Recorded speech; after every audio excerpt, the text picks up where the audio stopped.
Soy Gerson.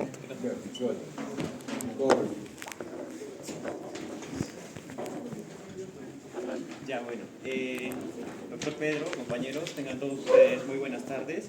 El día de hoy, mi compañero Gerson Arcos y mi persona, Joel Vargas, les vamos a exponer un tema realmente interesante, bastante bonito y muy importante, no solamente en el ámbito de la cirugía plástica, sino en el ámbito de la medicina en general, ¿no? Me refiero al tema de las heridas, un tema que nosotros como estudiantes de medicina nos va a importar, ya que por más especialidad que sigamos, nos va a servir bastante, porque bueno, en algún momento se nos puede presentar algún accidente que tengamos que enfrentarnos, ¿no? Porque bueno, eso es nuestra labor como médicos. Bien, entonces esperemos que la exposición sea de su agrado y puedan aprender un poco más en relación a este tema. Ya. Bueno, primeramente vamos a comenzar con una breve introducción donde tenemos que saber ciertos puntos antes de meternos de lleno en el tema de la clasificación, los tipos y el manejo que se tiene que hacer en las heridas.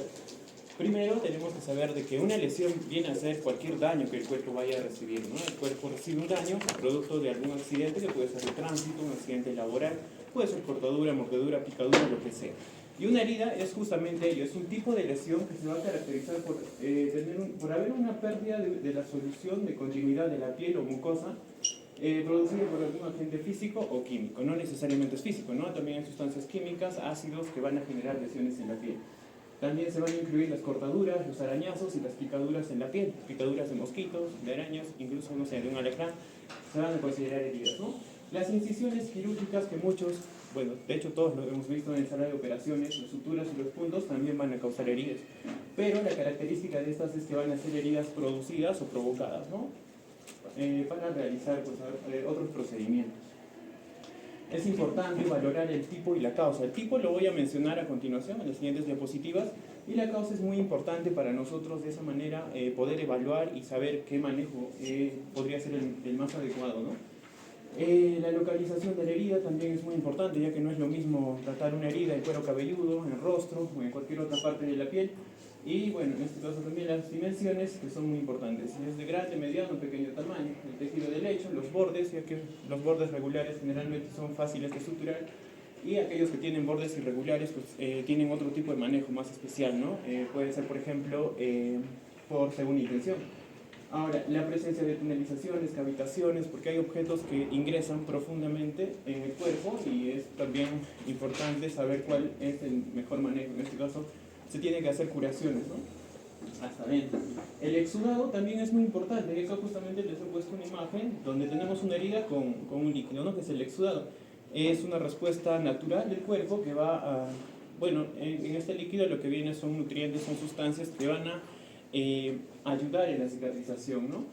Es como una respuesta de defensa, ¿sí? Del cuerpo. Bueno, es importante entonces valorar el aspecto, el color, porque en este caso nos estaría indicando cuál es la evolución de la herida. La piel perilesional, que es la piel que rodea a la herida, es la piel adyacente a la herida, que muchas veces se torna vulnerable a cualquier daño producto justamente del exudado, ya que el exudado lo que va a causar es que la zona esté bastante húmeda y si no tiene un manejo adecuado va a haber una maceración y una herida que se ve pequeña se puede mostrar mucho más grande, ¿no? También es importante saber el dolor y la infección. Bueno, el objetivo en sí de saber la clasificación, todo respecto a las heridas es protegerla de la infección y lograr que la herida cicatrice normalmente sin complicaciones, permitiendo el restablecimiento de la función. Y eso es lo que se quiere, ¿no? Por ejemplo, una herida en la mano, al darle un manejo, lo que se busca es que en un determinado tiempo llegue a tener una recuperación completa, ¿sí? En lo posible un 100%, ¿no? Ya bueno, entonces como les mencionaba, la piel perilesional es la piel que rodea en este caso la herida y son vulnerables al daño producto del exudado y la maceración. Esto ocurre cuando no hay una limpieza cuando no se da una limpieza y hidratación de la piel adecuada, ¿no? Entonces es importante la protección también frente a la humedad, para eso se utilizan apósitos y hay que saber cada cuánto tiempo los hay que cambiar, ¿no? Y también la protección frente a otros riesgos, por ejemplo la luz solar, ¿no? Bueno, la clasificación y características de las heridas, acá tenemos, según las bibliografías que he estado viendo, hay una clasificación que es según la integridad de la piel, donde vamos a tener heridas abiertas y heridas cerradas, pero acá hay un dilema, ¿no? Al inicio les mencionaba la definición de heridas, que es la pérdida de la solución de continuidad de la piel o mucosas. Pero en este caso las heridas cerradas, dentro de ellas están los hematomas, las equimosis, los moretones o heridas por sugilación, o los chupetones comúnmente llamados, ¿no? Donde, bueno, en este caso no habría pérdida de continuidad de la piel, y es algo que, bueno, quisiera que el doctor la aclare al final de la exposición, porque no llegué a aclarar esa duda. Y bueno, vamos a tener las heridas abiertas también. La otra clasificación es según la naturaleza de la lesión, donde vamos a tener incisión, quemadura, cizallamiento, ulceración, contusión o mordedura, según la profundidad, la temporalidad y la contaminación, que lo vamos a ver más adelante. Bien, entonces, según la integridad de la piel, vamos a tener las heridas abiertas y las heridas cerradas, donde las heridas abiertas van a mostrar una abertura de la piel.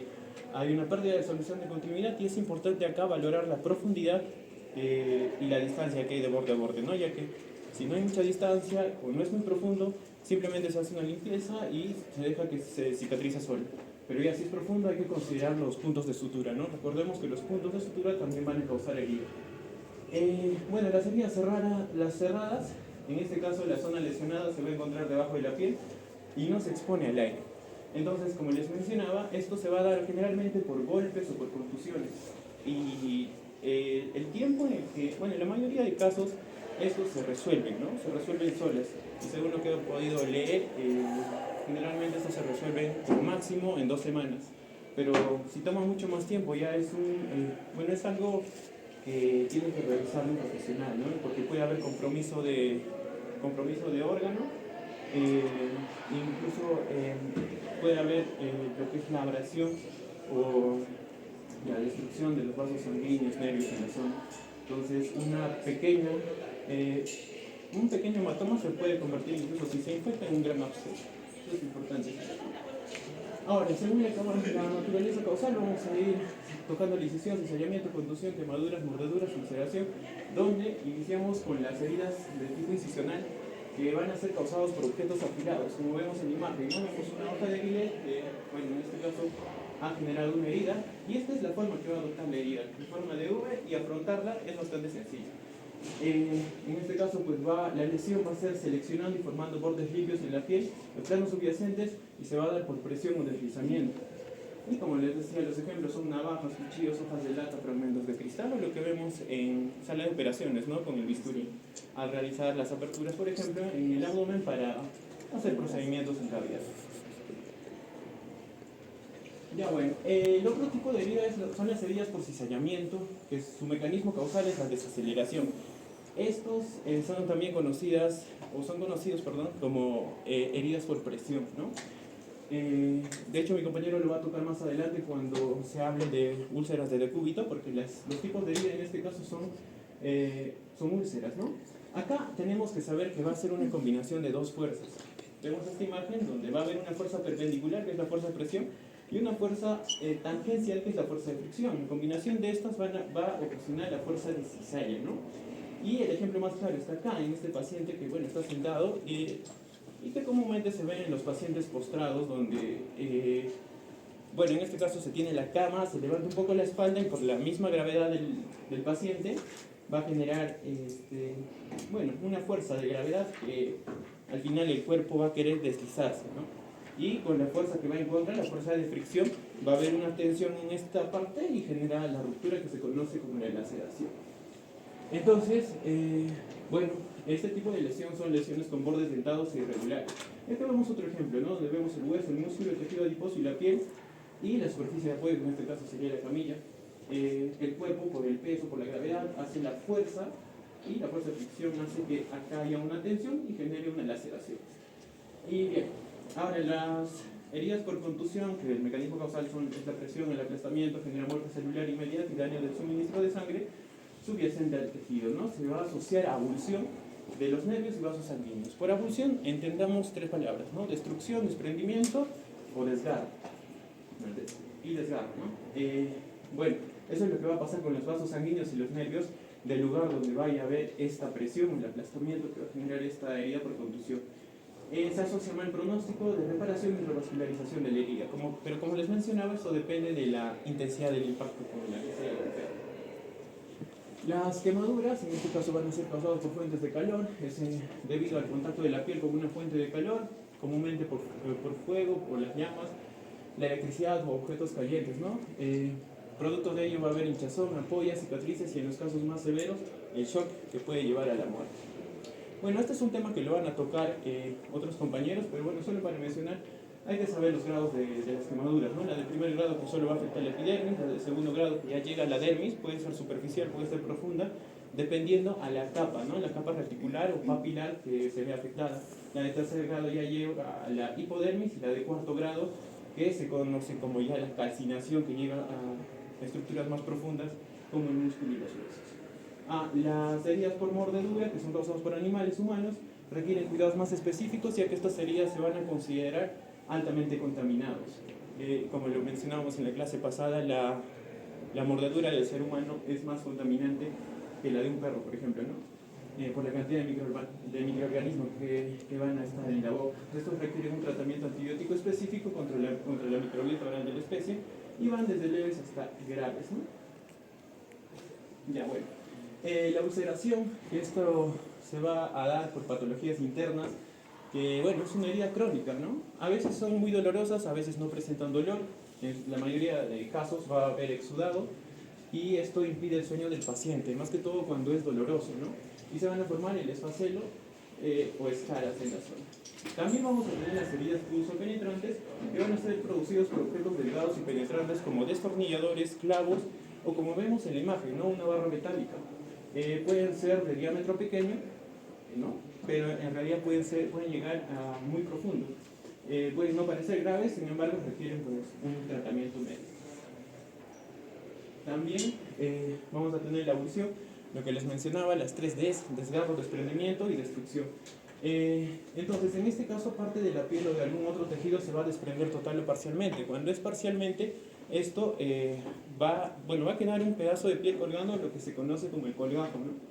Generalmente se va a ver en mordeduras de perro, en accidentes de tránsito, por ejemplo, ¿no? Y no se puede suturar. Acá no se va a dar un cierre primario. Acá tenemos que esperar que se forme el tejido de granulación y se da el cierre por segunda intención.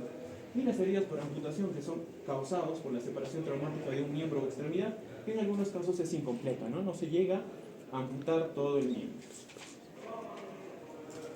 Las heridas por abrasión, que anteriormente eran mal llamadas laceración, ¿no? Las heridas de abrasión son heridas por roce, cepillado o frote con un objeto duro.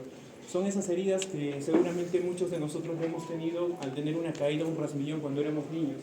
Y que actualmente pues, no ha dejado ninguna secuela o ninguna cicatriz. La mayoría de veces solamente afecta la capa epidérmica, pero en caso de que sea un poco más grave ya llega a la dermis y deja pequeñas secuelas, ¿no? Entonces produce una pérdida parcial de la superficie cutánea y no llega a perforar completamente la piel. Este es el ejemplo.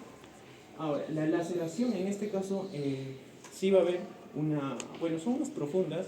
De hecho, se pueden comparar con las heridas por incisión, solo que las heridas de incisión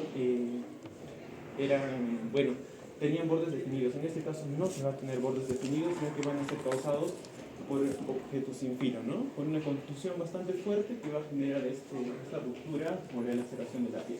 Las heridas por atrición, que son heridas por aplastamiento, por ejemplo, al abrir una herida y te agarre por decir el dedo, donde termina el dedo como si estuviese molido, incluso las fracturas de los falanges van a ser en conminuta, ¿no? Es un ejemplo de ello. Y las heridas por succionación, que mencionaba al principio, que son heridas por succión, ¿no? También son heridas cerradas, que bueno, no hay pérdida de continuidad de la piel. Según la profundidad vamos a tener 6 tipos también, donde tenemos la escoriación, que es la más superficial, se caracteriza porque se va a formar costras, y en este caso pues solamente afecta la capa epidérmica y la dermis, ¿no? En la mayoría de casos es la epidermis donde no se va a dejar cicatriz. Acá tenemos que se puede ser por rascado o raspón en la piel. La herida superficial ya llega en este caso a la hipodermis, ya se genera una herida, ¿no? Y bueno, puede lesionar incluso la fascia superficial ubicada entre el tejido adiposo y el músculo. Tenemos la profunda, que en este caso ya llega hasta el músculo, ¿no?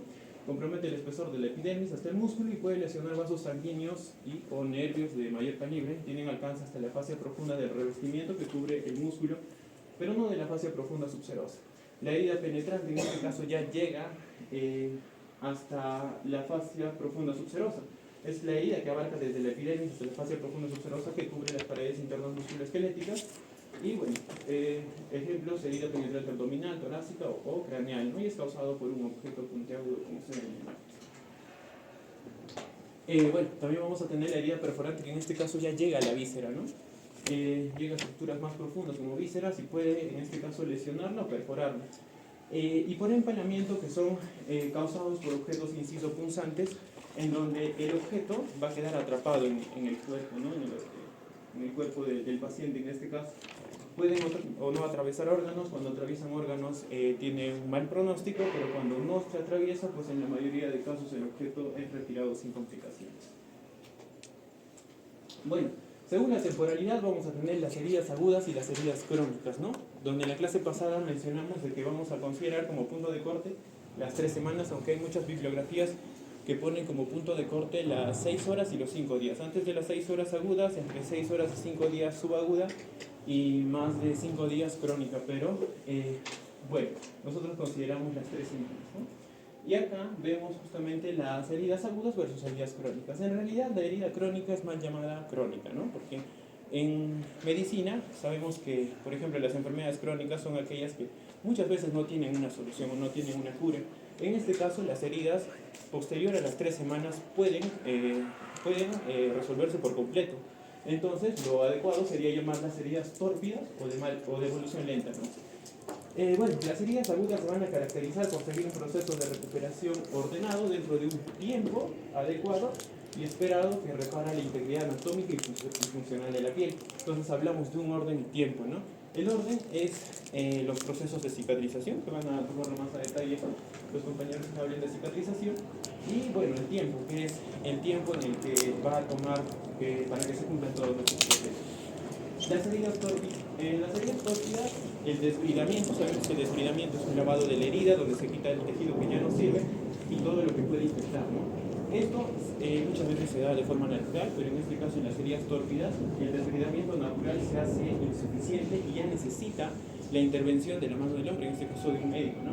De un profesional de salud, con directrices tanto en la elección del tipo de desbridamiento como en su evolución. Entonces acá vemos justamente un cuadro comparativo y bueno, las características de la herida aguda y la herida tórpida, ¿no? Las agudas tienen un desbridamiento natural, una cicatrización en un tiempo determinado.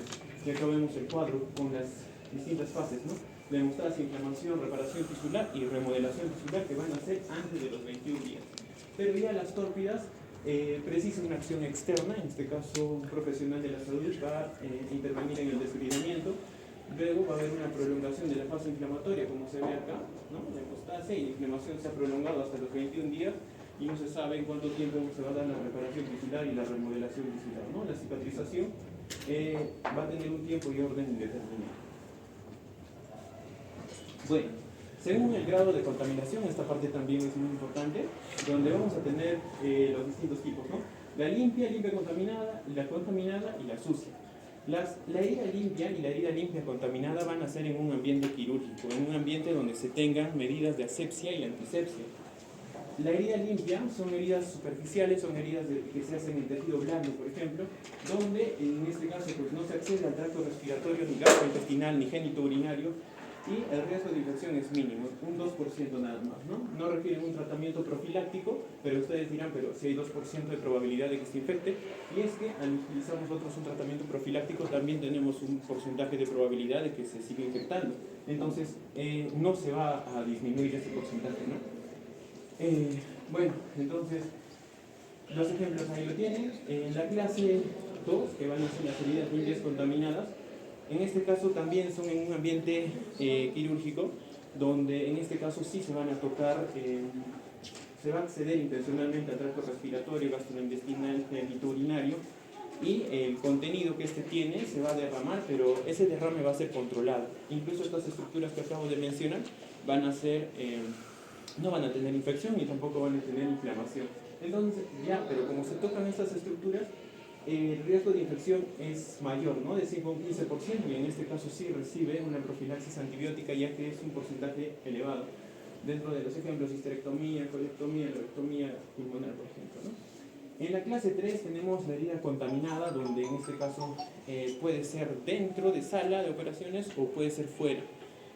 Bueno, pero solamente nos vamos a enfocar dentro de un ambiente quirúrgico, ¿no? Donde en este caso pues también se van a tocar las estructuras que les mencionaba, intencionalmente tracto gastrointestinal, tracto respiratorio, genitourinarios, pero en este caso sí va a haber infección y sí va a haber inflamación y el derrame no va a ser controlado, ¿no? Por ejemplo, cuando se realiza un Apendilab, ¿no? Una colela, por ejemplo, por una colecistitis aguda, y durante el procedimiento hay un derrame, ¿no? Un derrame con todas las piedras en la cavidad. Entonces, este es un ejemplo de lo que viene a ser una herida contaminada. Y la herida sucia, que también van a ser en un ambiente quirúrgico, puede ser ya en situaciones mucho más, en unas infecciones más ya considerables, como por ejemplo una peritonitis purulenta, ¿no?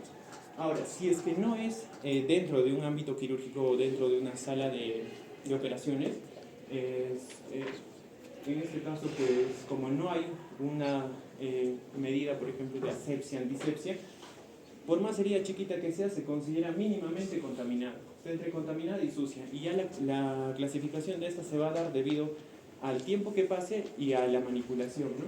Ya que antes de las 4 a 6 horas, las bibliografías dicen de 4 a 6 horas, antes de ese tiempo se consideran heridas contaminadas, pero si es que no han sido manipuladas. Si es que han sido manipuladas, ya son heridas sucias. Y las heridas sucias se consideran pues ya cuando pasa más de las 6 horas o si hay una manipulación más aún todavía.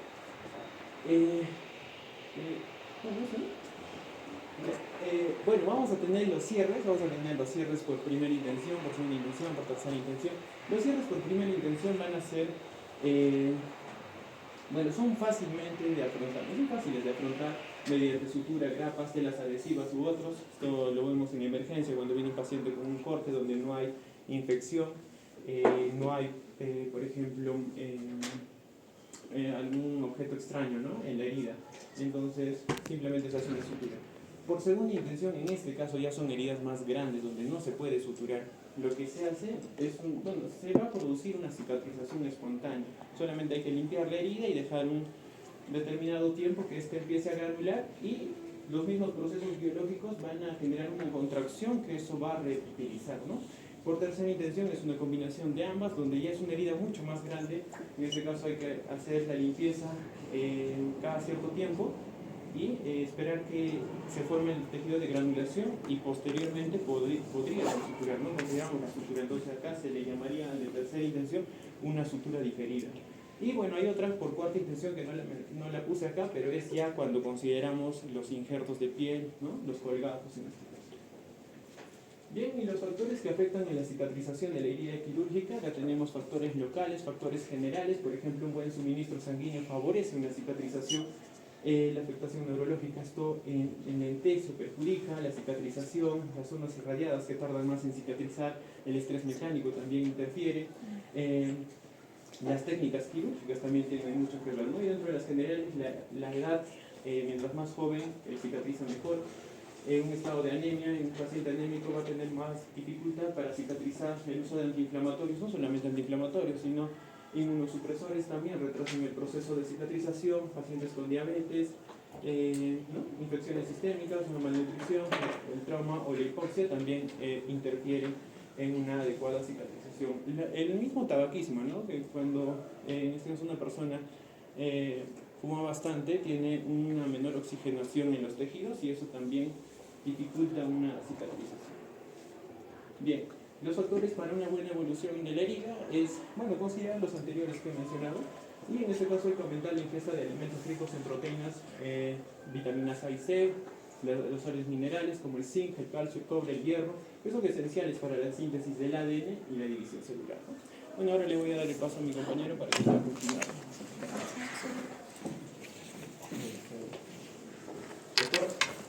Compañeros, yo voy a seguir con la exposición, acotando un poco más a lo que viene a ser la exposición y el tema de heridas. Vamos a hablar sobre lo que viene a ser las líneas de Langer.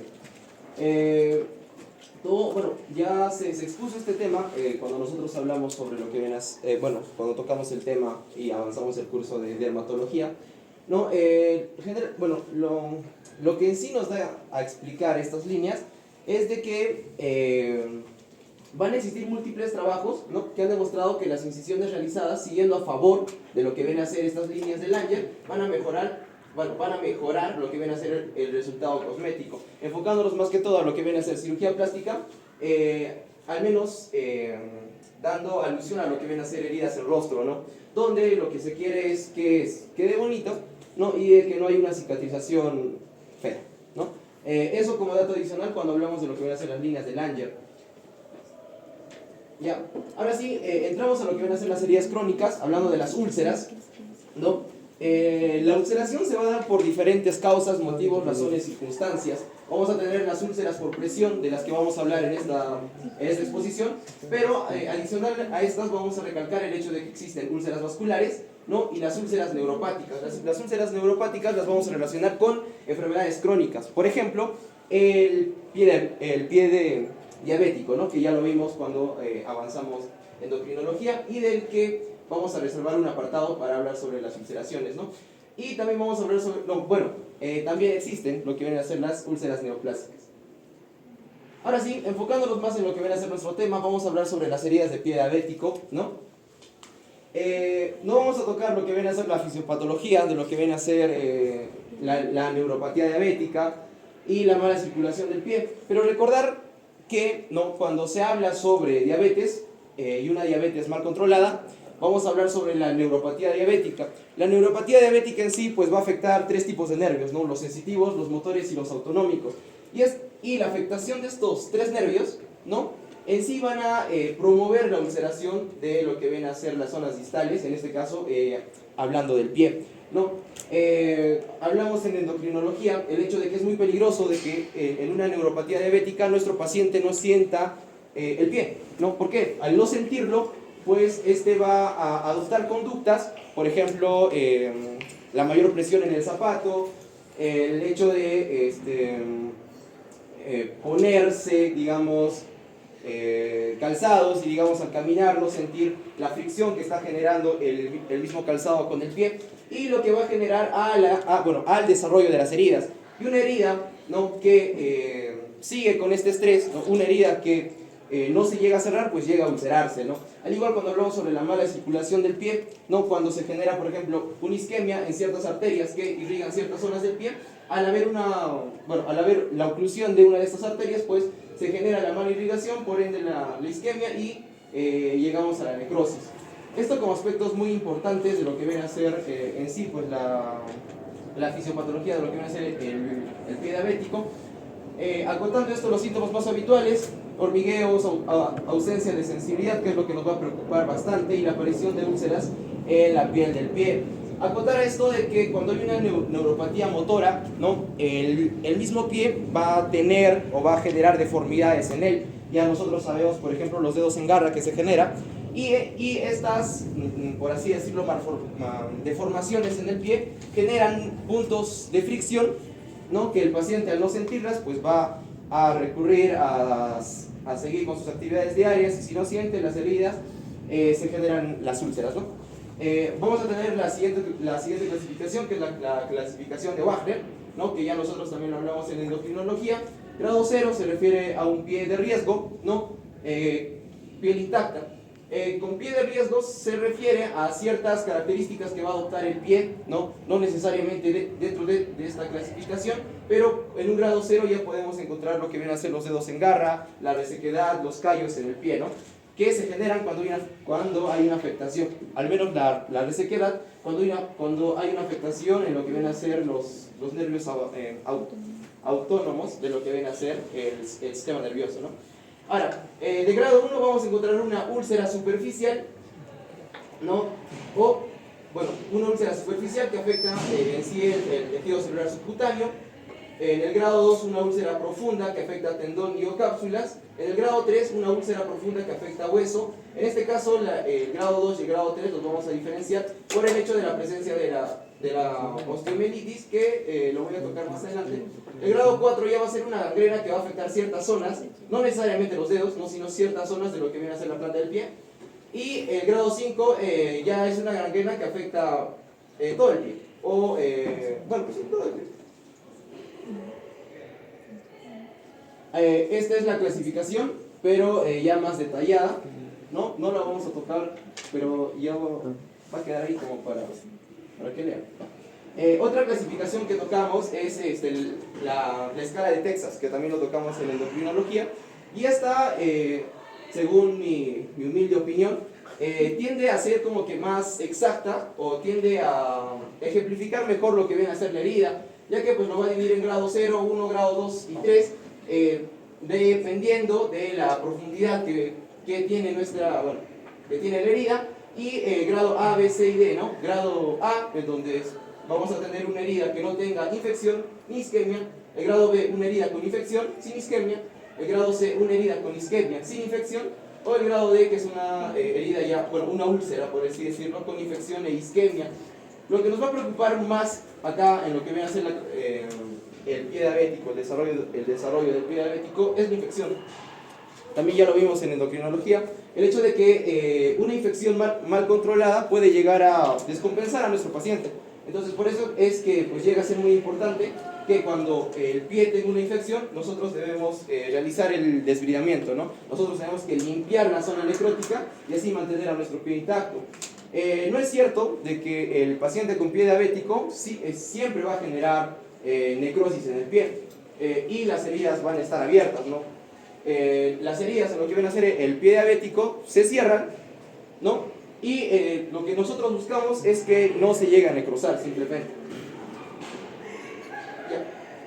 Y bueno, aparte de esto también pues está controlar la glucosa, iniciar insulinoterapia en caso tengamos una diabetes mal controlada, el tratamiento con antibióticos, pero lo principal acá va a ser limpiar la infección, bueno, evitar la infección. Y esto también en los casos de ulceración también lo vamos a ver más adelante. Ahora sí, tocando lo que vienen a ser las úlceras por presión. Para hablar de úlceras por presión, en este caso, vamos a tocar ciertos factores que van a, ¿cómo se dice? Van a predisponer a esta ulceración. Como principal, se me fue. Como principal factor predisponente a las úlceras por presión está la presión, ¿no? Esta presión la vamos a definir como una presión aplicada al tejido blando a nivel mayor encontrado que en los vasos sanguíneos. La presión del cierre capilar promedio es de 32 milímetros de mercurio. ¿Qué quiere decir? Que al haber, ¿no?, una fuerza capilar promedio una fuerza capilar, ¿no?, de digamos 32 milímetros de mercurio, porque en otras fuentes, si más no me equivoco, está desde 16 hasta 32 o más o menos, pero el libro habla sobre 32.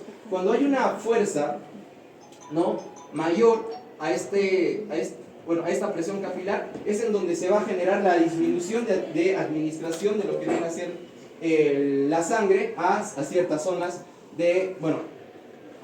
ciertas zonas que, las cuales están recibiendo presión. ¿Qué quiere decir, no? Por ejemplo, en esta imagen se grafica las zonas en donde se genera mayor presión, y la zona con mayor presión al momento en el que el ser humano se encuentra sentado va a estar dada por la tuberosidad isquiática.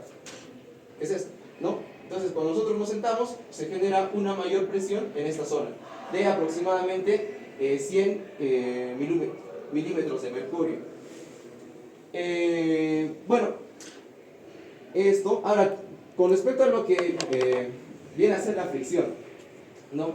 Hablando en términos físicos, la fricción va a ser la fuerza de resistencia relativa al movimiento. ¿Qué quiere decir? Cuando nosotros, por ejemplo, ponemos nuestra piel a una superficie, esta tiende a, no podría decir a adherirse, pero cuando nosotros, por ejemplo, movemos nuestra mano, se genera una fuerza que va en contra de la misma velocidad a la cual nosotros movemos nuestro brazo. Eso se llama resistencia. O sea, la resistencia es la fuerza que soporta el movimiento. Por eso está puesto acá. Está puesto fuerza de resistencia relativa al movimiento. Sí, el movimiento es una fuerza y la resistencia al movimiento es la fuerza contraria al movimiento.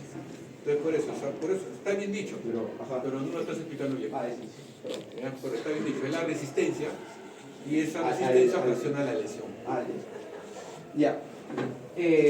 Bueno, la fricción se va a generar en sí entre la piel del paciente y cualquier superficie que genere contacto. No vamos a tener lesiones superficiales, que ya mi compañero Joel las mencionó. Ahora, cuando hablamos del cizallamiento, el libro mencionaba, ¿no?, que cuando la fuerza de fricción, bueno, cuando hay una fuerza de fricción, en este caso, que adhiere los planos superficiales de lo que viene a ser la piel, esto va a generar, ¿no?, una fuerza que va a dañar, en este caso, las estructuras internas, ¿no?, que en este caso podrían ser, o bueno, llegan a ser los vasos sanguíneos, los cuales se dañan por el estrés mecánico que se genera.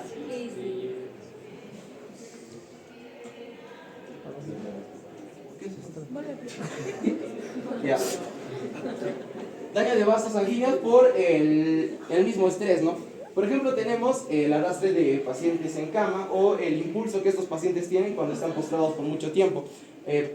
Bueno, porque recordemos que el estar postrado por mucho tiempo también es incómodo para los pacientes, y cuando no hay una buena atención, en este caso, o olvidamos a nuestro paciente, tiende pues a arrastrarse en la cama o a adoptar ciertas posiciones que pueden llegar a dañar los vasos sanguíneos, ¿no? Cuando se habla de humedad, en este caso, mencionaba que una piel húmeda, ¿no?, tiene un mayor coeficiente de fricción, y al haber un mayor coeficiente de fricción, pues tiende a generar mayormente heridas. Ahora, acá recordar, ¿no?, que en ciertas patologías, como llegan a ser la incontinencia urinaria o la incontinencia fecal, la humedad en estos pacientes, ¿no?, pues llega a ser mayor, ¿no? Especialmente cuando se habla sobre la incontinencia urinaria, ya que pues esta incontinencia urinaria pues llega a humedecer, ¿no?, y la misma orina va a anular el pH ácido de la piel, generando así cierta irritación, ¿no? Y esta irritación, cuando llega a ser crónica, pues llega a generar heridas, pero no por la misma irritación, no, sino por el mismo hecho de que la humedad, ¿no?, va a predisponer a la fricción, ¿ya? Y cuando se habla sobre una incontinencia fecal, pues esta incontinencia fecal va a aumentar la carga bacteriana en ese sitio. Ahora, con respecto a la desnutrición, en el libro menciona, ¿no?, que pacientes, bueno, generalmente la desnutrición va a estar relacionada con pacientes con enfermedades crónicas y debilitantes, ¿ya? Bueno, va a haber pérdida de peso, y lo que genera acá es la mala cicatrización. Al ver una mala cicatrización, pues predispone a lo que viene a ser la formación de heridas, ¿no? La desnutrición, en este caso, la bibliografía mencionaba, ¿no?, que va a existir bajos niveles de albúmina, prealbúmina o transferrina. En este caso, nos enfocamos en la albúmina, ¿no?, ya que al haber esta desnutrición, ¿no?, y al no haber ciertas proteínas, esto va a generar una mala cicatrización, ¿ya?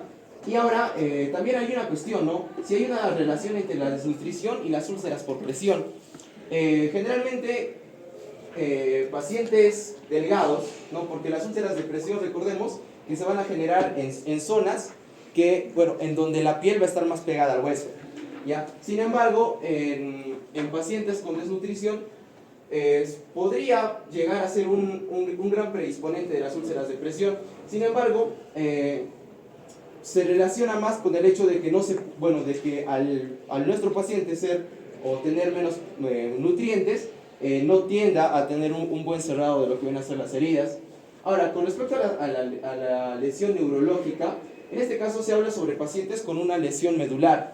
Entonces, ¿qué pasa con estos pacientes? Tenemos dos opciones. Bueno, el paciente tiene dos situaciones, ¿no?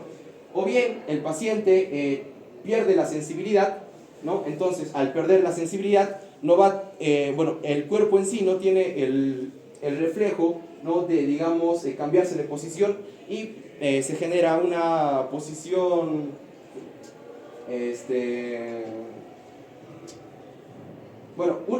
una posición en sí, pues, prolongada, ¿no? Y genera lo que vienen a ser las úlceras, o en este caso la espasticidad, que en este caso pues va a generar lo que viene a ser el aumento directo a la tensión mecánica y distribución alternada del peso, lo que lo relaciona en sí con el posicionamiento, ¿no?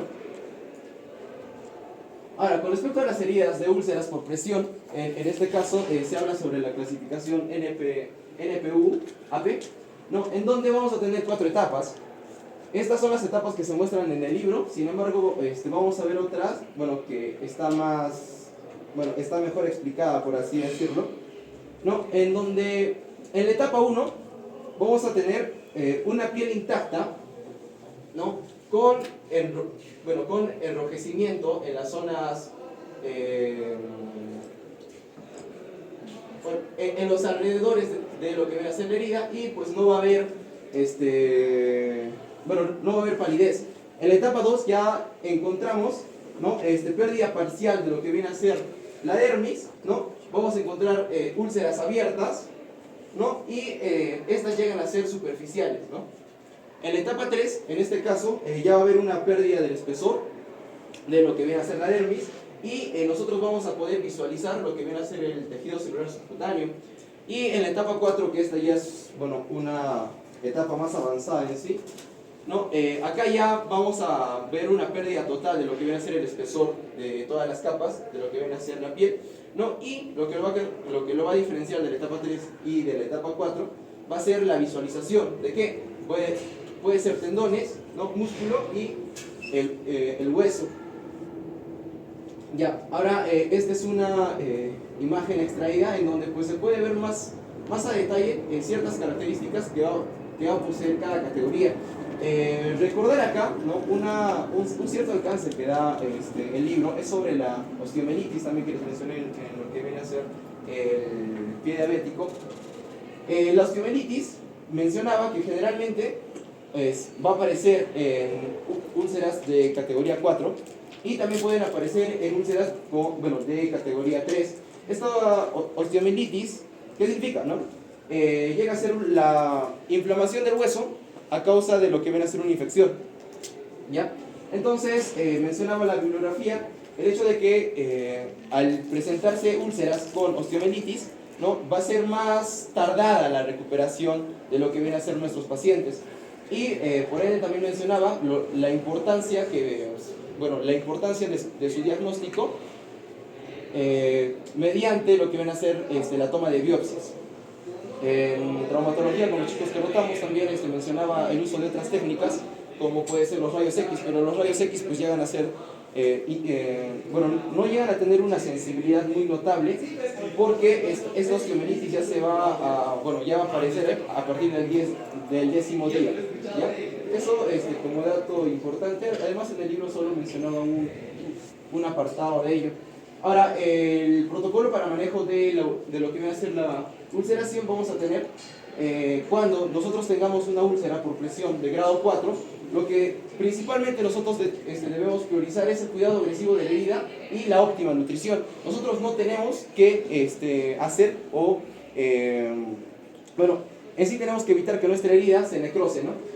Y para lo que viene a ser, y una vez que se haya generado este cuidado agresivo y a nuestro paciente lo hayamos nutrido bien, se hace la biopsia de médula, la biopsia de médula ósea con la aguja Hamshiri, que es esta, ¿no? Y el cultivo óseo, ¿ya? Y ahora la actitud que nosotros vamos a tomar va a depender mucho de lo que viene a ser esta biopsia, ya que nosotros podemos iniciar con antibióticos o la elección de colgajos, ¿no? Entre otras opciones más que no entraré en tanto detalle para lo que viene a ser esta exposición. Ahora, se habla sobre la escala Brander para lo que viene a ser la predicción de lo que viene a ser las úlceras por presión. En este caso, esta escala Brander toma 6 puntos muy importantes, que son la percepción sensorial, el grado de humedad, la actividad, la movilidad, la nutrición y la fricción y el desplazamiento. Como percepción sensorial nosotros tenemos al paciente, ¿no? Si nuestro paciente responde a estímulos dolorosos, ¿no? Sería lo puntuaríamos con 2, pero si no responde a lo que van a ser estímulos dolorosos, ¿no? Ya la percepción sensorial sería completamente limitada. Ahora tenemos con lo que respecta a la humedad y así entre otros. El libro mencionaba, ¿no? Puntuaciones que van del 6 al 23, pero también mencionaba de que el hecho de que nuestro paciente tenga puntuaciones elevadas lo aleja de lo que viene a ser la predisposición a estas úlceras, ¿no? Sin embargo, no se descarta el hecho de la aparición de estas, ¿ya? Y también utiliza el puntaje de 16 como umbral para el desarrollo de úlceras a presión. Este es otro cuadro que pues, bueno, llegué a extraer, en donde también tocan los 6 puntos importantes y menciona que un índice menor a 12 es de riesgo alto, tenemos un riesgo medio, un riesgo bajo y en este caso menor a 19 sin riesgo. Ahora, cuando hay heridas y úlceras por presión, ¿no? ¿Cuáles llegan a ser los cuidados de la piel en este caso que debemos tener en cuenta? Los cuidados de la piel para incluir lo que es la limpieza, la hidratación, la protección y la reposición de la piel. Nosotros debemos o podemos utilizar agua tibia y jabón. Y recordar acá un punto muy importante, ya que en ciertas guías menciona el uso de jabones neutros, ya que el uso de jabón, ¿no? Potencial, llega a ser potencial de ser irritante por la anulación de la acidez natural protectora de la piel y esto pues llega a alterar el equilibrio de la flora residente en la piel, ¿no? Eso como un dato pues importante en lo que viene a ser el cuidado de la piel. Mencionaba el hecho de que nosotros podemos secar con palmaditas, ¿no? Ya que si nosotros secamos las úlceras por arrastre, generamos ciertos traumatismos y también quitamos el tejido de granulación y lo que genera pues que nuestra cicatrización sea más lenta. Ahora, en ciertas guías, menciona el hecho de que la hidratación apropiada de la piel nos va a ayudar mucho en lo que viene a ser la cicatrización. No queremos una piel tampoco muy húmeda ni tampoco muy seca, ¿no? Y la hidratación de la piel se va a lograr con lo que viene a ser emolientes y humectantes, ¿no? Los emolientes generalmente pues llegan a generar una superficie de piel con una capa hidrófoba y los humectantes atraen y absorben el agua. Esta es una tabla sacada del libro en donde nos menciona, ¿no? Que debemos evitar el agua caliente del jabón, evitar la fricción y depuración.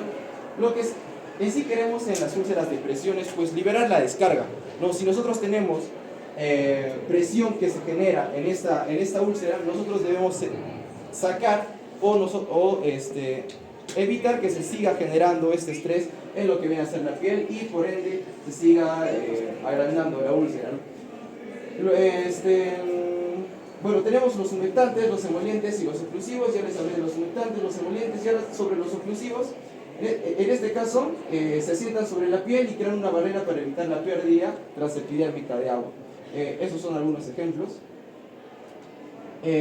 Acá viene sobre el tratamiento no quirúrgico, ¿no? Que llega a ser el alivio de presión. En el libro menciona muchas técnicas en las cuales nosotros podemos evitar que se genere presión, ¿no? en ciertas zonas de la piel, utilizando ciertos métodos, ¿no? o ciertos colchones que son, o que tienen una distribución mejor de lo que viene a ser el peso de nuestro cuerpo. En este caso tenemos camas de bajas pérdidas de aire, ¿no? Y camas de aire fluidizado. La diferencia entre esos dos es de que las camas con baja pérdida de aire tienen unas celdas llenas de aire caliente, que en este caso mejoran, ¿no? Los puntos de apoyo de nuestro cuerpo cuando nosotros estamos echados, ¿no? Y las camas de aire fluidizado, que ya no utilizan celdas, sino llegan a utilizar lo que vienen a ser perlas finas, ¿no? que estas pues distribuyen el calor de forma equitativa, ¿no? Con respecto a esta imagen, mencionaba la bibliografía, el hecho de que cuando nuestro paciente utiliza una silla de ruedas, ¿no? Tiende a ser el soporte en sí, el cojín tiende a ser la forma de hamaca. Entonces, esta forma de hamaca genera una postura normal, ¿no? De lo que viene a ser la columna y también genera más presión cuando en sí la cadera está doblada, por así decirlo, se genera pues más presión en ciertas zonas de lo que viene a ser la cadera, ¿no? Pero no creo, ¿no?, que nosotros dejemos a nuestro paciente mucho tiempo en lo que viene a ser la silla de ruedas, pero llega a ser un punto importante en lo que viene a ser el alivio de presión. También habla sobre la reducción significativa de úlceras, ¿no? Por ejemplo, si no tenemos estas camas que son especializadas, habla sobre la reducción cuando nosotros cambiamos a nuestro paciente de posición cada cierto tiempo. En el libro, bueno, habla sobre girar cada 4 horas al paciente cuando tengamos un colchón especializado, y también girar cada 2 horas cuando tengamos un colchón regular, ¿no? Un colchón cualquiera. En el hospital regional, no sé, cada cuántas horas, bueno, cada cuántas horas lo movilizan. Sin embargo, hay una reducción significativa cuando se cambia de posición. ¿Ya? Ahora, bueno, ya hablamos sobre lo que viene a ser el alivio de presión. Bueno, la nutrición también ya la tocamos, que es muy importante corregir, en este caso, desnutrición. Bueno, con respecto a las infecciones, bueno, va a ser en este caso muy importante realizar lo que viene a ser el desbridamiento y terapia con antibióticos. También estaba recomendado, en este caso, sacar las biopsias, ¿no? Y con lo que respecta al cuidado de la herida, esto también tiene un punto muy especial, ya que lo vamos a tocar más adelante, ya que cuando nosotros tenemos una úlcera, debemos tener ciertos instrumentos, ¿no?, ciertos apósitos que nos van a ayudar a hidratar lo que viene a ser la herida y para promover su mejor cicatrización. Bueno, llega a ser muy importante que el desbridamiento, ¿no?, como primer paso en el cuidado de heridas, ¿ya? Y en este caso, cuando hablamos del desbridamiento, es pues sacar todo el material necrótico, ya que este material necrótico, si sigue en la úlcera, impide la cicatrización y actúa como agente de infección. Con respecto al cuidado de la herida, en la bibliografía menciona el uso de hidrogel, hidrocoloides, arginatos, entre otras cosas más. Y tenemos la terapia de heridas con presión negativa, que estaba relacionado más que todo con el hecho de aplicar estas cintas, ¿no?, y generar una succión. Pero no llegué a entender muy bien lo que llegaba a explicar el libro. Pero ya las terapias de heridas con presión negativa están, bueno, tienen buenos resultados, tienen resultados positivos en lo que viene a ser la curación. Ya, ahora, con respecto a lo que viene a ser el tratamiento quirúrgico, en sí las guías quirúrgicas lo que nos dicen es de que la escisión de la úlcera rodeando la cicatriz, la úlcera subyacente y calcificaciones de los tejidos blandos. ¿Qué quiere decir? Que nosotros debemos sacar eso, ¿no? La remoción radical del hueso subyacente y cualquier osificación heterotípica, relleno óseo de muñones y llenado de espacio muerto, revestimiento de colgajos regionales grandes, injerto de la zona donante del colgajo, si es necesario, ¿no? Y la bibliografía hace hincapié en 2 puntos, ¿no? Uno es de que el colgajo debe estar diseñado lo más grande posible, y 2, de que el diseño no debe violar los territorios adyacentes a lo que viene a ser este colgajo. Cuando nosotros hablamos de lo que viene a ser el desbridamiento, ya les mencioné que llega a ser un paso muy importante en el tratamiento quirúrgico. En este caso se debe extirpar lo que viene a ser la bursa y cualquier otro tipo de tejido cicatricial circundante, ¿no? Calcificaciones u osificaciones heterotípicas, ¿ya? En este caso, cuando nosotros extirpamos estos componentes, nosotros debemos evaluar lo que viene a ser el hueso adyacente, ¿no? Ya, ahora, esto es muy importante, ya que se debe realizar un desbridamiento radical cuando se hable sobre cuando se debe realizar un desbridamiento del tejido afectado, y la cobertura del colgajo debe ser apropiada para llenar, en este caso, los espacios resultantes al desbridar lo que viene a ser el tejido afectado. Ahora, la selección del procedimiento, cuando se realiza el desbridamiento, nosotros debemos escoger un método de reconstrucción. La bibliografía nos da, por ejemplo, colgajos al azar de piel, mioplastías más injerto de piel, músculo pediculado, entre otras opciones, pero enfoca en sí a estas 5 opciones, que en este caso es el uso de colgajos musculares. ¿Ya? La característica principal de los colgajos musculares es que va a haber un mayor volumen para llenar la cavidad de la herida. Ese es un punto muy importante, y de que nos ayuda a cubrir heridas más grandes y mejora, en este caso, el suministro vascular. Tenemos los colgajos musculocutáneos, ¿no? Que pues y que estos colgajos van a ayudar en sí a lo que viene a ser la propagación, evitan o se usan como barrera para lo que viene a ser la propagación vertical de la infección. Tenemos colgajos perforantes que leí que los colgajos perforantes estaban más que todo relacionados a colgajos, pero que llevan arterias perforantes, para que en este caso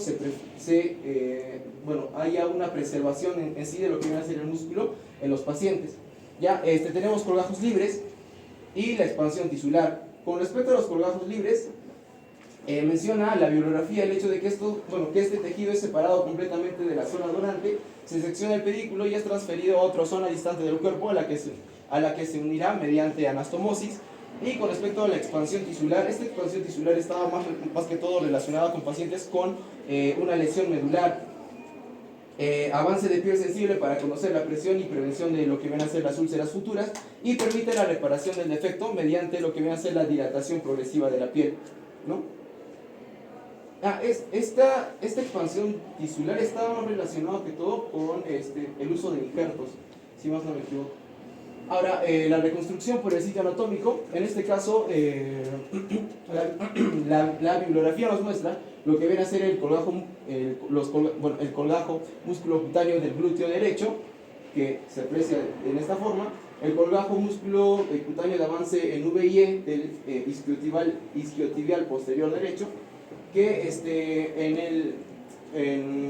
no les podría explicar en sí a detalle qué es lo que hace, no, porque no tengo experticia en el tema, y tampoco es que en la bibliografía lo haya detallado así, pero nos muestra como posibles opciones cuando se generan úlceras en esta zona. También habla sobre lo que viene a ser la artroplastía tipo Girdlestone, ¿no? En donde se genera lo que viene a ser decisión de partes que están ubicadas en lo que viene a ser la articulación, y se hace el relleno con músculo, ¿no? Como se ve en la imagen, hay un colgajo del tensor de la fascia lata izquierda con injerto posterior. De la misma forma, estos procedimientos, y un procedimiento que pues sí llevó a llamarme la atención es la hemicorporectomía con colgajo subtotal del músculo derecho. Mencionaba que esta operación es generalmente muy rara, ¿no? Y esta operación debe ser tomada como ya de último recurso para salvaguardar la vida del paciente. Lo que se hace es de que, por ejemplo, si nuestro paciente llega a tener úlceras, ¿no? Que ya llegan a complicar lo que viene a ser su vida, se saca la mitad de su cuerpo, ¿no? Por algo es una hemicorporectomía. Se saca la mitad de su cuerpo y se conserva la parte de la cadera hacia arriba. Pero esto ya como como último recurso, cuando lo que se trata es una infección muy severa. Ahora, para el tratamiento de heridas en sí, vamos a tener dos, que es el tratamiento convencional y el tratamiento avanzado. Para no alargarla más, cuando se refiere al tratamiento convencional, es el tratamiento pues, que nos han enseñado toda nuestra vida, ¿no? En este caso no va a haber una intervención en lo que viene a ser el proceso de cicatrización, ¿no? Vamos a utilizar materiales de baja absorción, representado por gasa y algodón, que es la forma más habitual, ¿no? Apósitos o torundas. Una de las limitantes de lo que viene a ser este tratamiento convencional es que pues, va a disminuir la cicatrización, aumentan los costos, porque si más no me equivoco, la limpieza tiene que ser cada cierto tiempo, ¿no? Y aumenta la incidencia de infección y generan más dolor, ¿no? Aparte también de que el tratamiento convencional está dado por un alto empirismo. ¿no? Está relacionado con conceptos de cultura popular, ¿no? Y también mencionar la bibliografía que soluciones yodadas, ¿no? Yodadas o con cloro han demostrado que en este caso lentifican y complican el proceso de cicatrización. Con respecto a lo que vienen a ser las pautas sobre la limpieza y desinfección de las heridas, a grandes rasgos, ¿no? Menciona que una limpieza eficaz, ¿no? De lo que viene a ser la herida incluye el suero fisiológico a temperatura ambiente o con agua y jabón neutro, ¿ya? El uso de antisépticos 2 a 3 veces al día o siempre que se cambie el apósito, y en este caso de que no se deben mezclar los antisépticos, excepto en el caso de que estos antisépticos se potencien, ¿no? Añadir a esto lo importante que es tener una zona séptica, ¿no? Por ejemplo, lavarse bien las manos y el uso de guantes. Y aparte de esto también tener todos los materiales necesarios para realizar en este caso lo que viene a ser la limpieza. Ante una quemadura leve, a grandes rasgos, ante una quemadura leve, cuando se trata de un grado 1 o un grado 2, enfriar con chorros de agua fría durante 10 a 15 minutos, lavar con suero fisiológico y jabón neutro. Muy importante que ya les mencioné lo del jabón y la piel. Utilizar antiséptico, cubrir con un apósito hidrocoloide. Ante una herida leve, lo de lavarse las manos, usar los guantes, ¿no? Lavar completamente la herida. Y en este caso, cuando la herida lleva mucho tiempo sangrando o es una herida sangrante, detener la hemorragia, ¿no? Y si sigue sangrando, pues llevarle a un servicio de urgencias, aplicar el antiséptico de elección. Y si hay la posibilidad de que esta herida se contamine, pues se debe cubrir una vez que se haya detenido el sangrado. Ante una punción menor, lo importante es buscar objetos dentro de la herida, ¿no? Y preguntarle al paciente, ¿no? Si tiene vacunas ante lo que viene a ser el tétano, ¿no? Ante una úlcera por presión, lo que se debe hacer es usar la mínima fuerza mecánica. Esto es muy importante, ya que pues, elimina lo que viene a ser cuando aplicas una fuerza brusca, ¿no? O aplicas mucha fuerza en lo que viene a ser la herida, eliminas el tejido de granulación, que ya mi compañero yo también les mencionó, y esto impide que la herida cicatrice de buena forma, ¿no? No limpiar la herida con antisépticos locales, ¿no? Y ahí tenemos, o limpiadores cutáneos, y cubrir con apósitos especiales para úlceras, que también lo vamos a ver de forma rápida. El tratamiento avanzado, en este caso, en contraposición a lo que viene a ser el convencional, favorece en sí a la cicatrización. En este caso, los usos de apósito se va a dividir en productos pasivos y los activos, ¿no? Lo que nos importa más acá son los activos, ya que pues estos interactúan con la herida y favorecen la cicatrización. Acá tenemos ejemplos de hidrocoloides, poliméricos, alginatos, hidrogeles, apósitos de colágeno y apósitos hidrófobos, ¿no?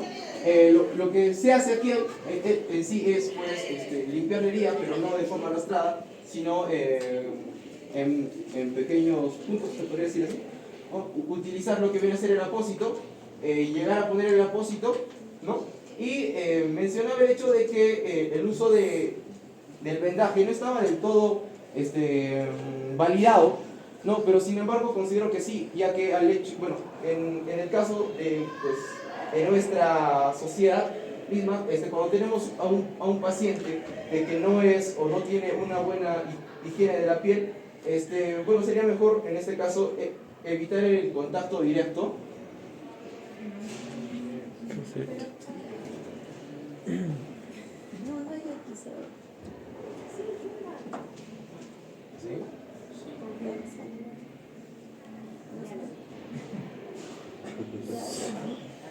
Sí, pasó.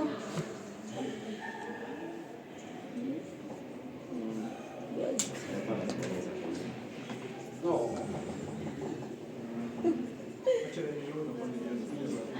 ¿Dónde está?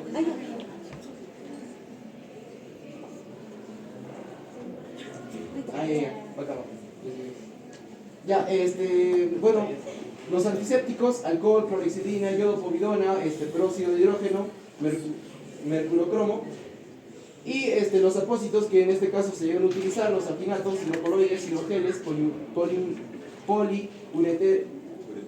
poliuretanos, y los apósitos de silicona. Acá viene una parte muy importante. de que a través de la cura húmeda se disminuye el dolor, se ejerce un papel preventivo al evitar la fricción, se permite el baño en la ducha y se consigue un efecto barrera frente a microorganismos externos, ¿no? Se reduce el tiempo de cicatrización en contraposición a lo que viene a ser un ambiente seco, ¿no? Ya que cuando nosotros tenemos un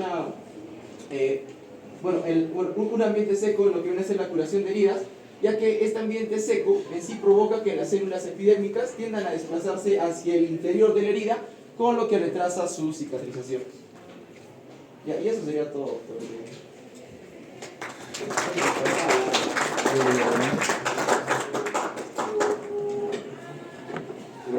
Bueno,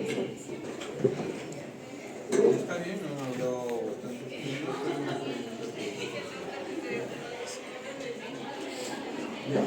Aclarar esa partecita que dijiste, ¿no? De que por qué hablamos de heridas abiertas y cerradas y la definición de una herida es no continuidad.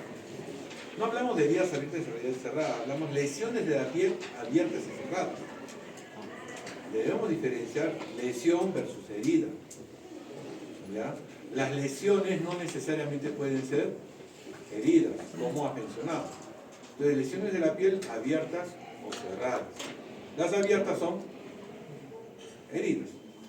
Las cerradas pueden ser por contusiones, destrucción de dermis, músculo, hasta huesos, sin comprometer definitivamente la integridad de la piel. ¿Ya? Entonces, mejor es el término lesiones cerradas a heridas cerradas. ¿Correcto? Comienzo. Faltan 3, 2, 1. Ahí está. Yo voy a... Bueno, segundo. No olvidarme. Cuando hablaste de las lesiones o heridas contusas, me hablaste de heridas contusas y mencionaste las úlceras de Kuhn. Es muy diferente una herida contusa por presión, una herida por presión aguda a una herida por presión crónica. De lo primero que estábamos hablando eran heridas agudas, y ya cuando te fuiste y más atrás eran heridas crónicas. Me parece que ahí confundiste heridas agudas con heridas crónicas. En heridas agudas por presión es que la fuerza de presión del objeto que está produciendo la lesión es tan intensa que produce una brecha sobre la piel. Una laceración. Podría ser una laceración, podría ser la misma fuerza, puede ser también la abulsión. Todos esos son por compresión y presión. ¿Ya? Bueno, heridas abiertas, heridas cerradas, ya más o menos entendieron el porqué y qué, ¿no? Ya tenemos la tipicización con corte, la contusión, presión, aplastamiento, pero por ejemplo, tenemos un mazo.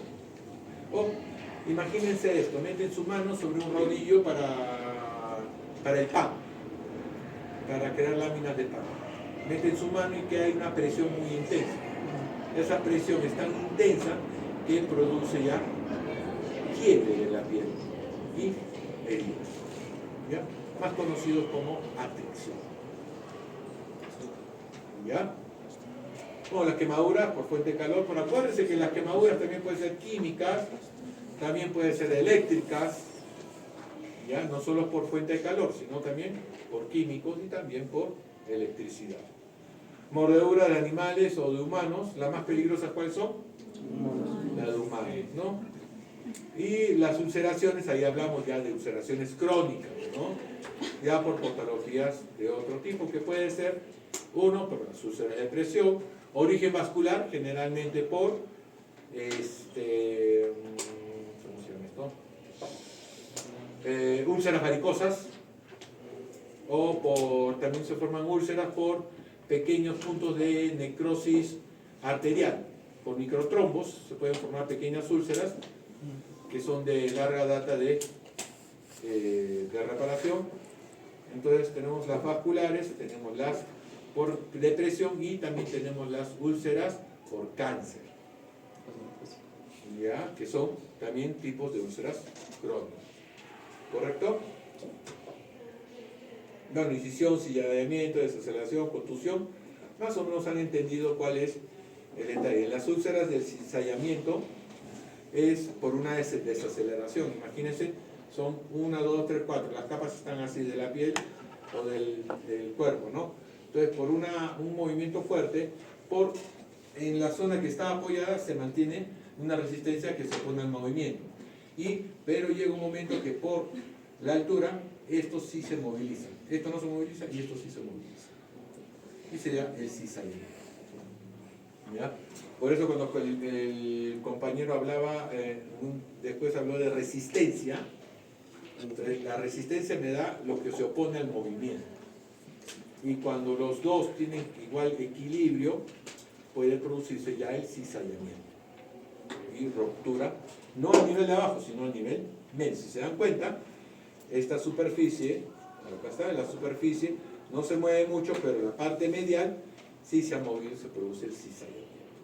Y esto nos puede producir lesiones profundas o, ¿cómo se dice?, heridas o lesiones cerradas, no necesariamente heridas.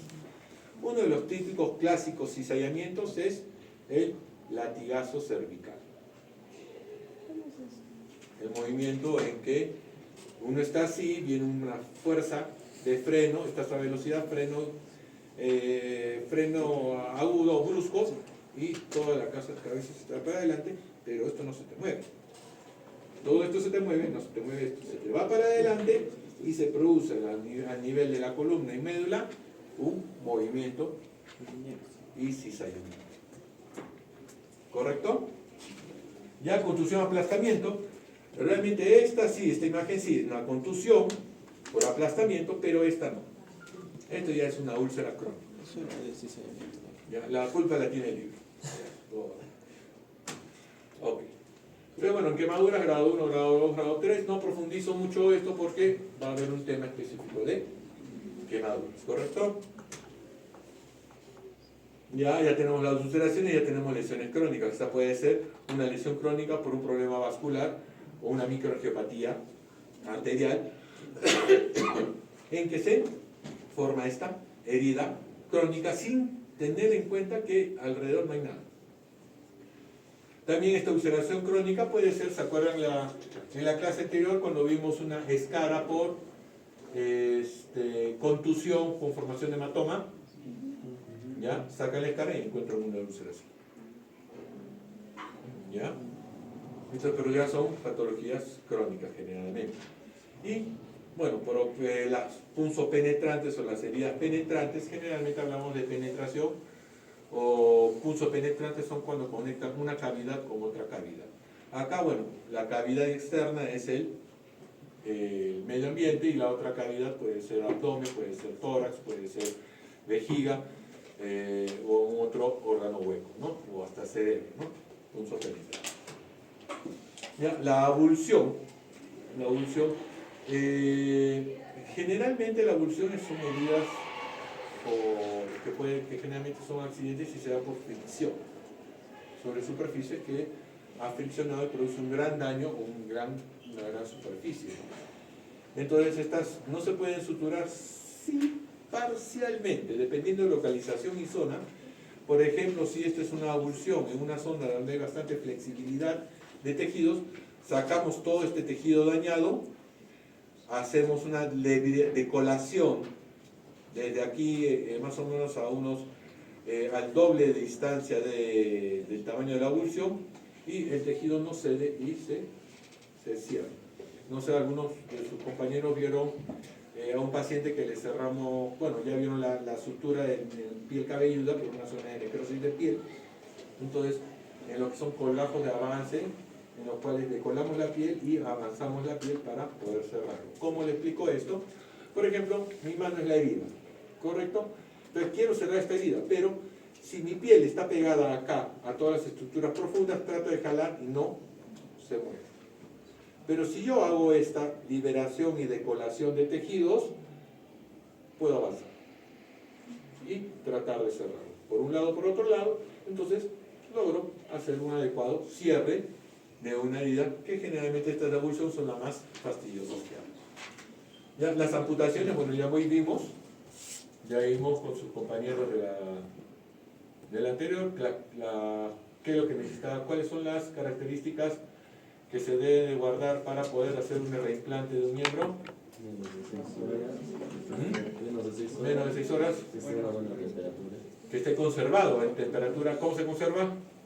Una bolsa. De 0 a 4 grados. Ya, 0 a 4 grados centígrados, ¿qué más?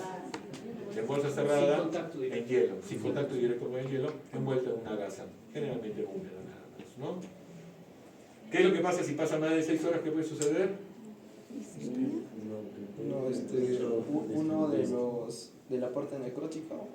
Síndrome post-reimplante, que es la toxicidad que se da de la zona implantada hacia el organismo por la gran cantidad de células muertas. ¿Sí? ¿Se acordaron? ¿Se acuerdan? Por ahí se acuerdan.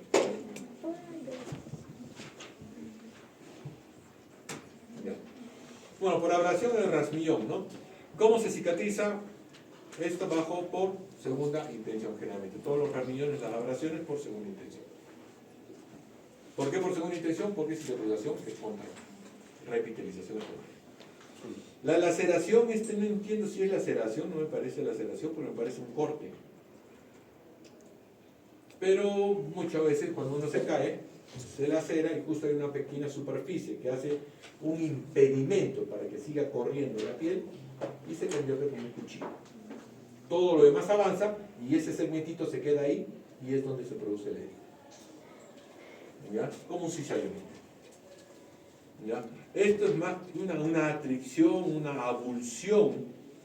Podría considerar abulsión, atricción, pero es definitivamente destrucción de una mano, ¿no? Donde hasta se ve zonas de hueso. Y la sugilación es que normal le gusta a los chicos y a las chicas, ¿no? Listo. También me acuerdo que el término de sugilación es aquella sangre que tenemos un hematoma, por ejemplo, en esta zona y al día siguiente tenemos que toda esta zona se ha vuelto morada, también por presión, pero o por la gravedad que nos ha, que hace que la sangre se disperse hacia otro lado. La escoriación, esto más que todo ha sido rascado, más parece rascado, más parece unas lesiones por rasca. Ya, estas son pequeñas, muy superficiales. Y esta es una pequeña quemadura, pareciera quemadura o reacción alérgica. Bueno, esta sí es una contusión bastante severa, profunda, y que hay que recordar que cuando hablamos de heridas hay que diferenciarlo de lo que son lesiones, por eso las lesiones pueden ser muy profundas con una herida muy pequeña. Y eso ahorita lo vamos a ver en un cero de cúbito.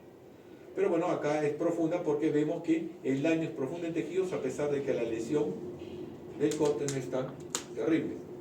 Pero si nosotros abrimos esto vamos a encontrar el músculo machacado, como si fuera que hubieran querido hacer un bistec, lo han golpeado con piedra, y tenemos posiblemente hasta hundimiento de la placa externa o la tapa externa o de la tabla externa del hueso frontal, sin comprometer la tabla interna, que es ya comprometerse propiamente dicho, ¿no?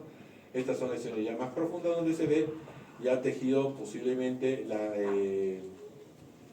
de fascia muscular o bueno, ya tejido graso bastante profundo.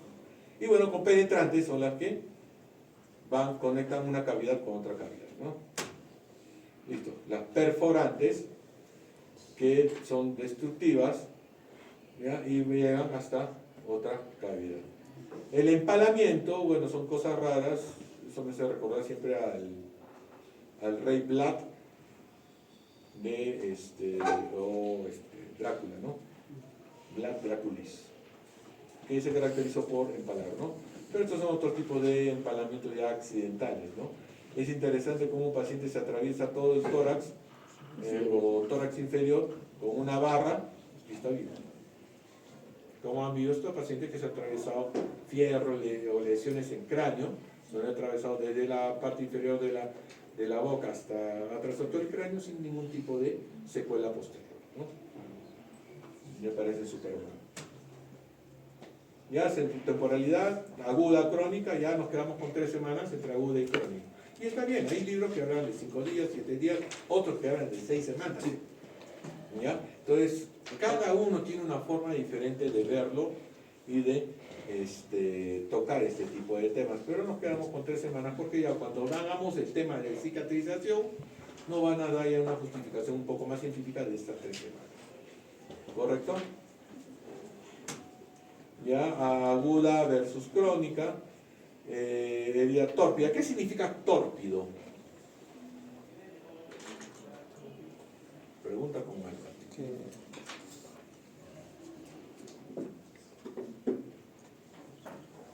Que tiene dificultad, doctor, para cicatrizar. No, pero ¿qué es tórpido? Feo.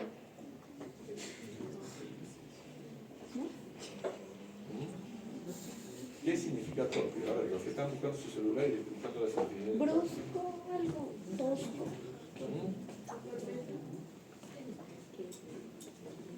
¿Qué dice? No, no dije eso. Del torpeza. Torpedo.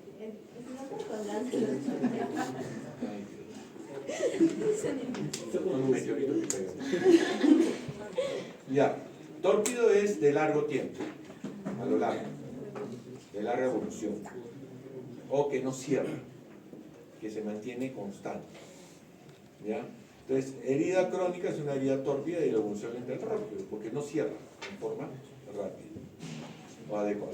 Bueno, en orden tenemos, se establece el proceso de eventos que forman parte del proceso cicatrizal en diferentes fases. Claro, debería ser las fases, cuando veamos cicatrización, vamos a ir a las fases de cicatrización, cuánto tiempo dura cada fase. Entonces, cuando ya vence las fases de la parte de que ya pasa de la inflamación, la parte inflamatoria o la parte proliferativa de la reestructuración hacia la parte de remodelación, si ya pasa esos tiempos, ya se podría empezar a considerar como una herida crónica. ¿Ya? Entonces, cuando veamos cicatrización, sus compañeros van a explicar cuál sería nuestro punto de quiebre para decir, a partir de este momento ya podemos considerar una úlcera crónica. ¿Ya? Entonces, lo que termina las heridas agudas quirúrgicas traumáticas cierran por primera intención mediante superposición de planos en un periodo de comprendido de 17 a 14 días. ¿Ya? Eso está bien, pero nuestro punto estamos tomando como consenso 21 días. ¿Correcto? Listo. Heridas crónicas, heridas agudas. ¿Ya? Este es el proceso normal que tiene sus periodos. ¿Correcto? Y el periodo llega acá. ¿Y qué vemos acá? ¿Qué día vemos? 21, ¿correcto? ¿Y qué día vemos acá? Más de 21 días. Entonces, ya poquito a poquito me han entendido por qué pongo en forma aparentemente tan randomizada 21 días. Pero van a darse cuenta que según la evolución de una cicatrización, 21 días ya es nuestro punto adecuado. Ya, pues grado de contaminación, eso ya hemos repasado otra vez. Primer grado, segundo grado, clase 1, clase 2, clase 3, clase 4. Clase 1, limpias, las heridas limpias, que son generalmente las heridas son quirúrgicas, ¿no? De sala de operaciones. Las heridas 2 son las contaminadas, cuando entras a una cavidad de forma muy controlada, ¿no? O también cuando utiliza material protésico. Por ejemplo, una hernia, la operación de una hernia con malla de polipropileno, por simplemente el hecho de utilizar material protésico ya se considera úlcera o una herida limpia contaminada. ¿Ya? O en una cirugía de corazón, por utilizar válvulas artificiales, protésicas, ya lo consideramos una herida limpia contaminada. En las heridas contaminadas, esta es una definición que personalmente ya debería haber alguien que empiece a hacer un cambio de definiciones con respecto a las contaminadas y las sucias. Porque ya este término de mayor de 6 horas, menor de 6 horas ya no se debería aplicar. Estas clasificaciones se dieron antes de tener la gran gama de antisépticos, antimicrobianos y antibióticos y terapias para evitar las infecciones de herida. Y este es un gran problema en muchas postas médicas y en muchos centros de salud que hacen en el hospital cuando hay personal viejo o personal nuevo que no les gusta leer y solo se guía de los chismes, comentarios, mitos o leyendas que hay en el hospital, pero no han leído nada sobre ello. ¿Cuál es el concepto? Que dice, no, la herida ya tiene más de 6 horas, ya no se puede cerrar. Pero es que vengo de muy lejos. No, señora, no se puede cerrar la herida, venga por consultorio externo porque lo suyo ya no es agudo, esto ya va a ser crónico. Entonces hay muchas cosas que tienen que actualizarse y las personas que están encargadas para actualizar al personal de salud son ustedes. Actualícenlos para que no cometan más daño a los pacientes. ¿Correcto? Entonces, miren que una contaminada tiene un 15% de infección, de infectarse, ¿no? A pesar de que una sucia infectada encuentra pus, moco, piedras, de todo, y está contaminada sucia infectada, aún así tiene un bajo porcentaje de infección. Como le dije en la clase anterior, si tenemos una mordedura de perro, que es considerada una sucia, en la cara, le vamos a dar la oportunidad de cerrarla, sí, para no dejarle mayores secuelas. ¿Correcto? Entonces hay muchas cosas que se deberían mejorar en ese sentido. Listo. No es primera intención, segunda intención, tercera intención, cuarta intención, ¿no? Primera intención, acuérdense, se cierra inmediatamente. No es que se cierra solo, se cierra inmediatamente. Segunda intención, que deja que cicatrice en el tiempo. Por ejemplo, las escoriaciones, ¿no? Cuando nos caemos, nos raspillamos los hombros, las rodillas, ¿qué es lo que sucede? Nos secamos, nos limpiamos, estamos 3, 7 días con costras, a los 5 días más empieza a caerse la costra y 2 días más ya no tienes solo unas cuantas secuelas hipopigmentadas que en los años desaparecen. ¿Ya? Por tercera intención, es como dicen, es una primera intención diferida. Generalmente 4 a 5 días hasta garantizar que no haya infección. ¿Ya? Y eso es lo que podemos hacer. En un niño se le mordió el perro la cara, le suturamos y pum, se infectó. Listo, abrimos la herida, lavamos, limpiamos y limpiamos 2, 3, 4, 5 días. Cuando vemos que ya no hay infección, la volvemos a cerrar. ¿Cuál es el daño mayor? No le hemos hecho mayor daño. Igual sea cómo se hace, infectar. Entonces, no se olviden, las mordeduras de perro, ciérrenlas. Lávenlas bien, eso sí. ¿Ya? Y cuarta intención es uso de injertos y colgamos para el cierre de la herida. Los factores que alteran.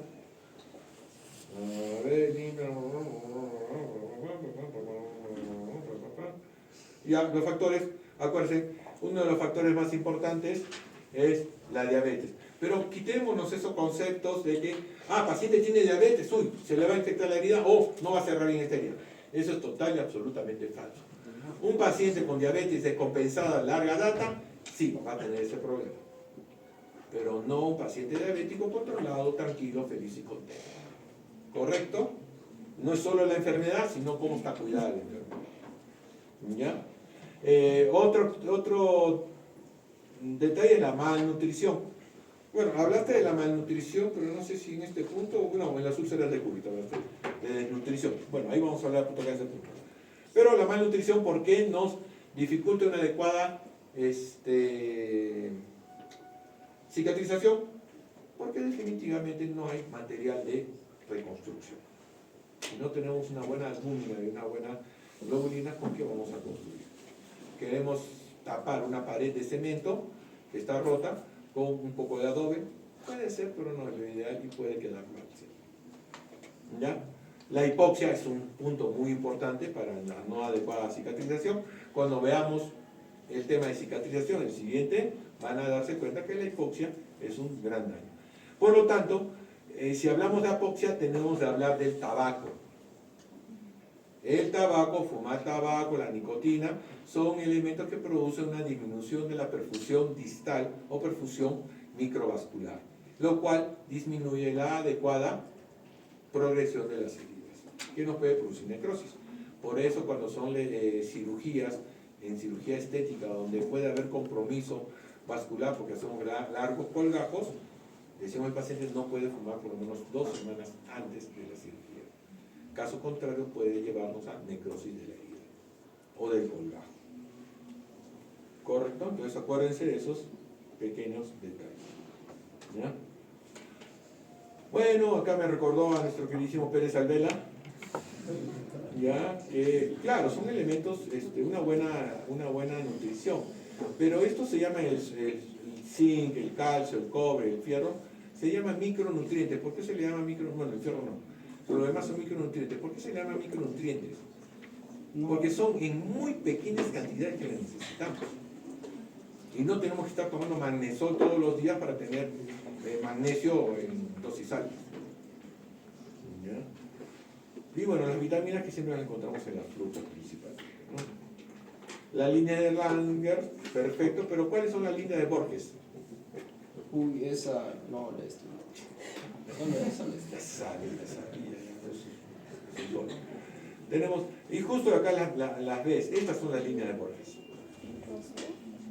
Aparecía o sea, yo En todo puse el tema de líneas de Langer. Langer y Ajá. aparecía. Estas son las líneas de Borges.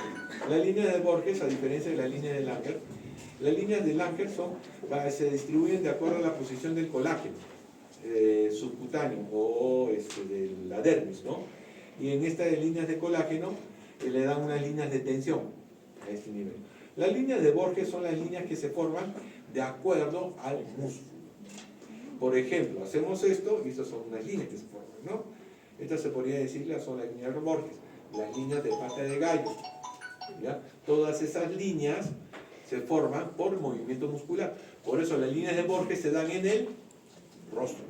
Se habla de líneas de Borges en el rostro, que están relacionadas a la contracción muscular, que también tenemos que tomarlas en cuenta cuando hacemos una sutura o hacemos un tipo de cirugía en la cara. Las líneas de Langer son diferentes a las líneas de Borges. ¿Ya? Más que todo para entender esa parte y ese detalle. Ya las heridas crónicas, acá tenemos arteriales, venosas, mixtas, de las úlceras vasculares, ¿no? Ya tenemos las úlceras por presión, úlceras vasculares, neuropáticas y neoplásicas. Ya esa parte no es muy difícil de entender, ¿correcto?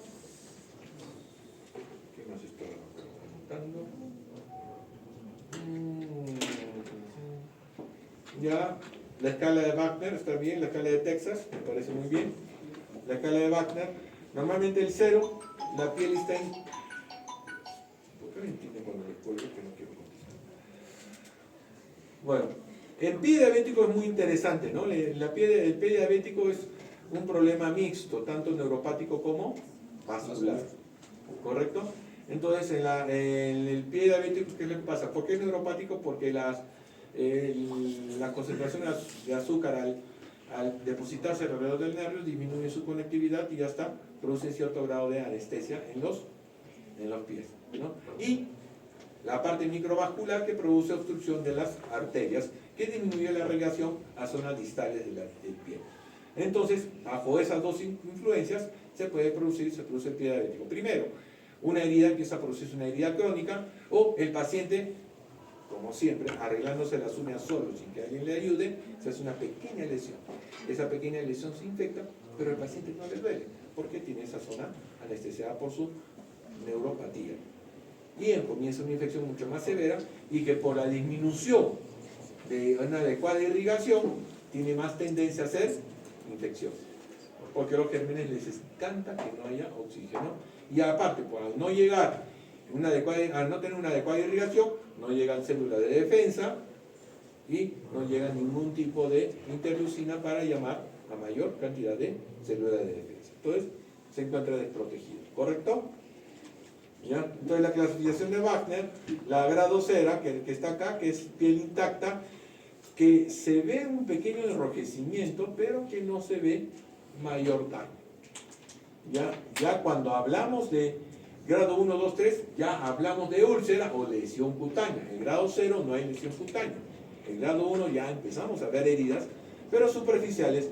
Entonces, el punto que quiero es diferenciar de 1, 2, 3 y 4, 5. 1, 2, 3 son lesiones, pero que no se evidencian isquemias o zonas necróticas. ¿Ya? En cambio, en la 3 y 4, la 4 y 5, sí encontramos lesiones isquémicas, que eso sí ya nos da un peor pronóstico y que nos lleva generalmente a la amputación. ¿Ya?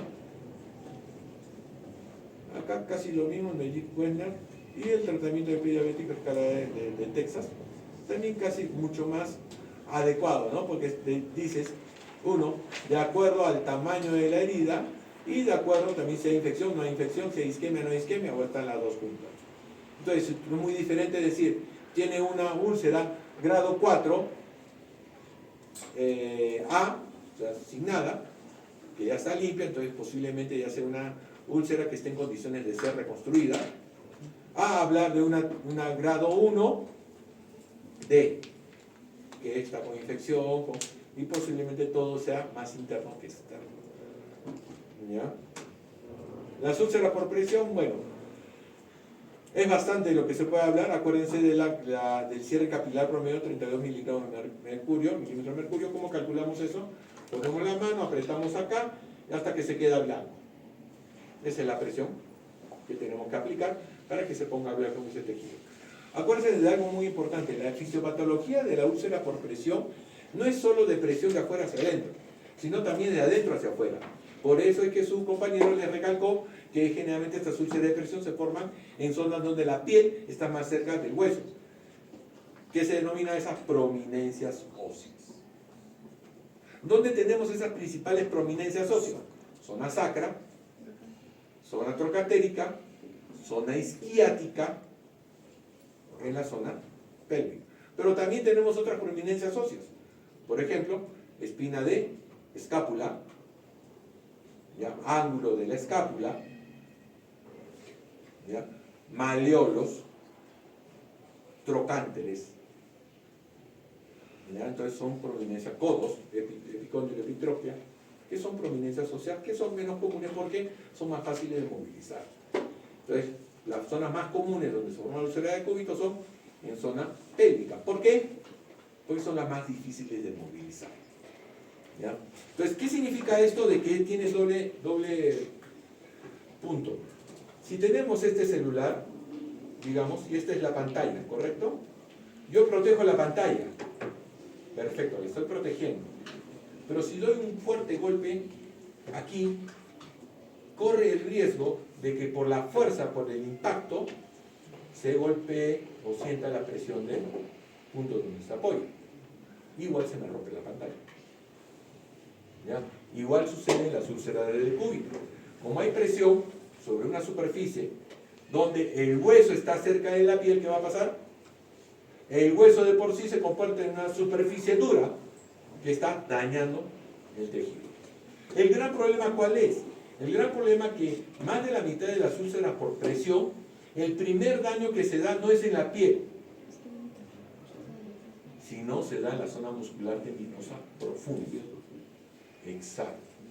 Porque ese tejido profundo es más suave y más fácil de dañar que la propia piel. Entonces, por eso en muchas úlceras de cúbito ven un huequito así, pero meten el dedo y encuentran una caverna gigantesca. ¿Ya? Por eso esta clasificación, cuando hace la clasificación 1, 2, 3, 4 de úlceras de cúbito, me parece que debería salir con una nueva clasificación, no solo hablando de la herida externa, sino compromiso de tejidos internos. ¿Ya? Entonces más o menos entendieron cuál es la fisiopatología de la úlcera de cúbito, ¿no? Entonces tenemos que estos son condiciones predisponentes para la aparición de la úlcera de cúbito, ¿no? Que son el cizallamiento, la humedad, y que este cizallamiento hace que en esta parte el trauma sea mayor. Pero esta fricción no me hace que aparezca una herida acá, sino hace que aparezca la herida o la lesión sea más profunda. Y que en el tiempo ya recién se remedia. ¿Ya? Entonces, ese es el gran problema con respecto a las úlceras de cúbito. Que muchas veces es una herida en iceberg. ¿Por qué digo que es una herida en iceberg? Porque lo que vemos es una punta del iceberg. Y la lesión real está mucho más profunda. ¿Correcto?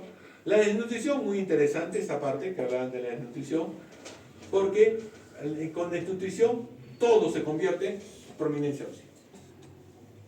Todo se convierte porque no hay grasa, no hay músculo que nos proteja, por lo menos desde un colchón de presión. Entonces, y es por eso que las son más predisponentes a tener los usos de cúbito. Y de paso también, toda desnutrición nos produce dificultad para la recuperación y reparación. Por lo tanto, tiene más condicionantes para que la úlcera sea más rápida. Y lesiones neurológicas, bueno, las lesiones neurológicas, por ejemplo, los parapléjicos, tienen más tendencia a ser úlcera de cúbito. ¿Por qué? Porque no sienten. No sienten el daño como si fuera un pie diabético, ¿no? No sienten daño. ¿Correcto? Bueno, etapa 1, 2, 3, 4, acuérdense, la etapa 1 solo es el enrojecimiento, la etapa 2 es una úlcera superficial, la etapa 3 ya penetró hasta dermis y casi su límite es fascia, y etapa 4 ya se llevó de encuentro hasta fascia, músculo y hueso y más allá. Entonces, cuando ya hay una exposición de hueso y con tejido necrótico alrededor que no está siendo bien irrigado, entonces ese tejido necrótico se va a infectar. Al infectarse y estar pegado al hueso, me produce la osteomielitis, que ya es un proceso mucho más complejo de tratar, ¿no? Entonces, ¿cómo se diferencia en una úlcera de cúbito un hueso osteomielítico de un hueso que todavía está vivo? Simplemente el hueso osteomielítico es como si fuera una galleta de soda. Tú rascas y sigue saliendo el hueso. Y dices, no, este hueso está contaminado. Entonces, tenemos que hacer con una cureta, raspar todo el hueso hasta que, como dijo Uel, hasta que esté duro y sangrante. Cuando está duro y sangra, ya, este hueso ya está limpio. ¿Por qué esperamos que sangre? ¿Por qué queremos que sangre? Como le estamos dando antibióticos endovenosos, entonces un hueso osteomielítico no va a llegar el antibiótico. Por nada del mundo llega el antibiótico porque es un tejido que ya está muerto. Pero los gérmenes están ahí. Viven, saltan, conviven, felices y contentos. Pero lo que tenemos que hacer es que llegue el antibiótico. ¿Cómo puede llegar? Haciendo que la zona sangre, para que llegue el antibiótico de forma adecuada. Entonces, por eso en las úlceras de cúbito, cuando se ven estas escaras grandes, profundas, y muchos pacientes o muchos familiares de pacientes que desconocen dicen, no, pero todavía está cerrada y no hay nada, ¿no? No hay herida, no hay herida. Pero ya está escara, le echa la escara. No entiende que la escara ya es una representación de la herida. Es la herida, ¿sí? Pero que está tapada por tejido muerto. Y que por dentro está el verdadero drama. Si uno de ustedes ha estado presente en una úlcera de cúbito, una escara grado 4, cuando se abre, el dolor es extremadamente fuerte, pestilente y muy difícil de olvidar por varios días. Porque se te impregna bastante en las papilas. ¿Ya? Bueno, acá de nuevo hablamos de las úlceras y justo hablaste de la osteomielitis, ¿correcto? ¿Ya? Entonces, bueno, esto es para un tratamiento. ¿Qué es lo que me hubiera gustado que me hables? Que me hables de la fisiopatología o el por qué se forma la úlcera isquiática, por qué se forma la úlcera troncatérica y por qué se forma la úlcera sacra. ¿En qué pacientes vemos uno u otro cada uno? ¿Por qué? Porque de acuerdo a la úlcera que ustedes ven, van a determinar inmediatamente, este paciente ha sido puesto en una posición X. Las úlceras sacras, como mencionó acá, estaba en el dibujo, pero acá, en una silla acá. Las úlceras sacras generalmente se presentan en pacientes que están postrados crónicos. Los postrados crónicos son los que pueden hacer úlceras sacras o trocantéricas, porque lo tienen de un costado a otro. ¿Ya? En cambio, las úlceras isquiáticas son en pacientes que están en silla de ruedas. Entonces, por eso los pacientes parapléjicos tienen más tendencia a ser úlceras isquiáticas que úlceras sacras. ¿Ya? O trocantéricas, ¿no? Luego hablamos de sacras e isquiáticas. Entonces, eso van a ustedes diferenciar rapidísimo. Ustedes ven una úlcera isquiática o una úlcera isquiática y dicen, el paciente está mucho tiempo sentado. No, doctor, que sigamos. No, mucho tiempo sentado. No me pueden decir que no. No, que lo tenemos siempre echadito, falso, lo han sentado.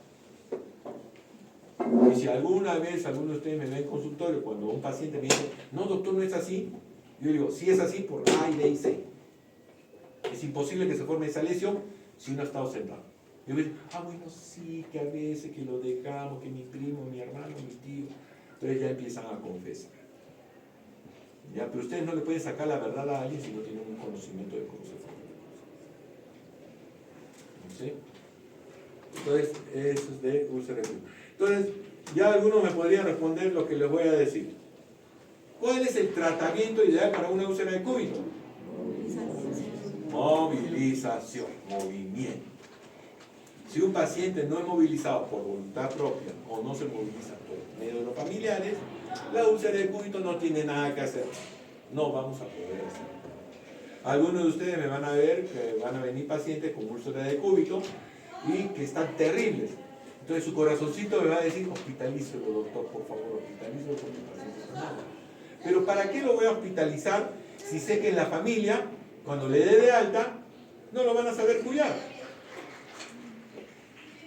Es hospitalizarle, mandarlo de nuevo a la jauría de lobos para que se coman sus lesiones. Entonces, lo que tenemos que hacer es ayudarles a aprender, o sea, obligarlos a aprender. Porque si no aprenden, por gusto vamos a gastar recursos en tratar de ayudarlos. Porque una cirugía es costosa. El tiempo de hospitalización es costoso. Por lo menos este tipo de pacientes se quedan 1 mes, 2 meses. Y la cirugía también es bastante, exige bastantes condiciones para que se pueda realizar. Entonces, si la hacemos sin cumplir esas condiciones y sabemos que la familia no sabe cuidar esa herida, lo único que hacemos es operarlo y esperar que en 1 mes regrese con una herida 2 veces más grande. Entonces, lo que se tiene que garantizar es que la familia o el paciente de por sí mismo, como algunos que me han conocido a la señora Magda, de quien bien hablo bastante, ¿ya?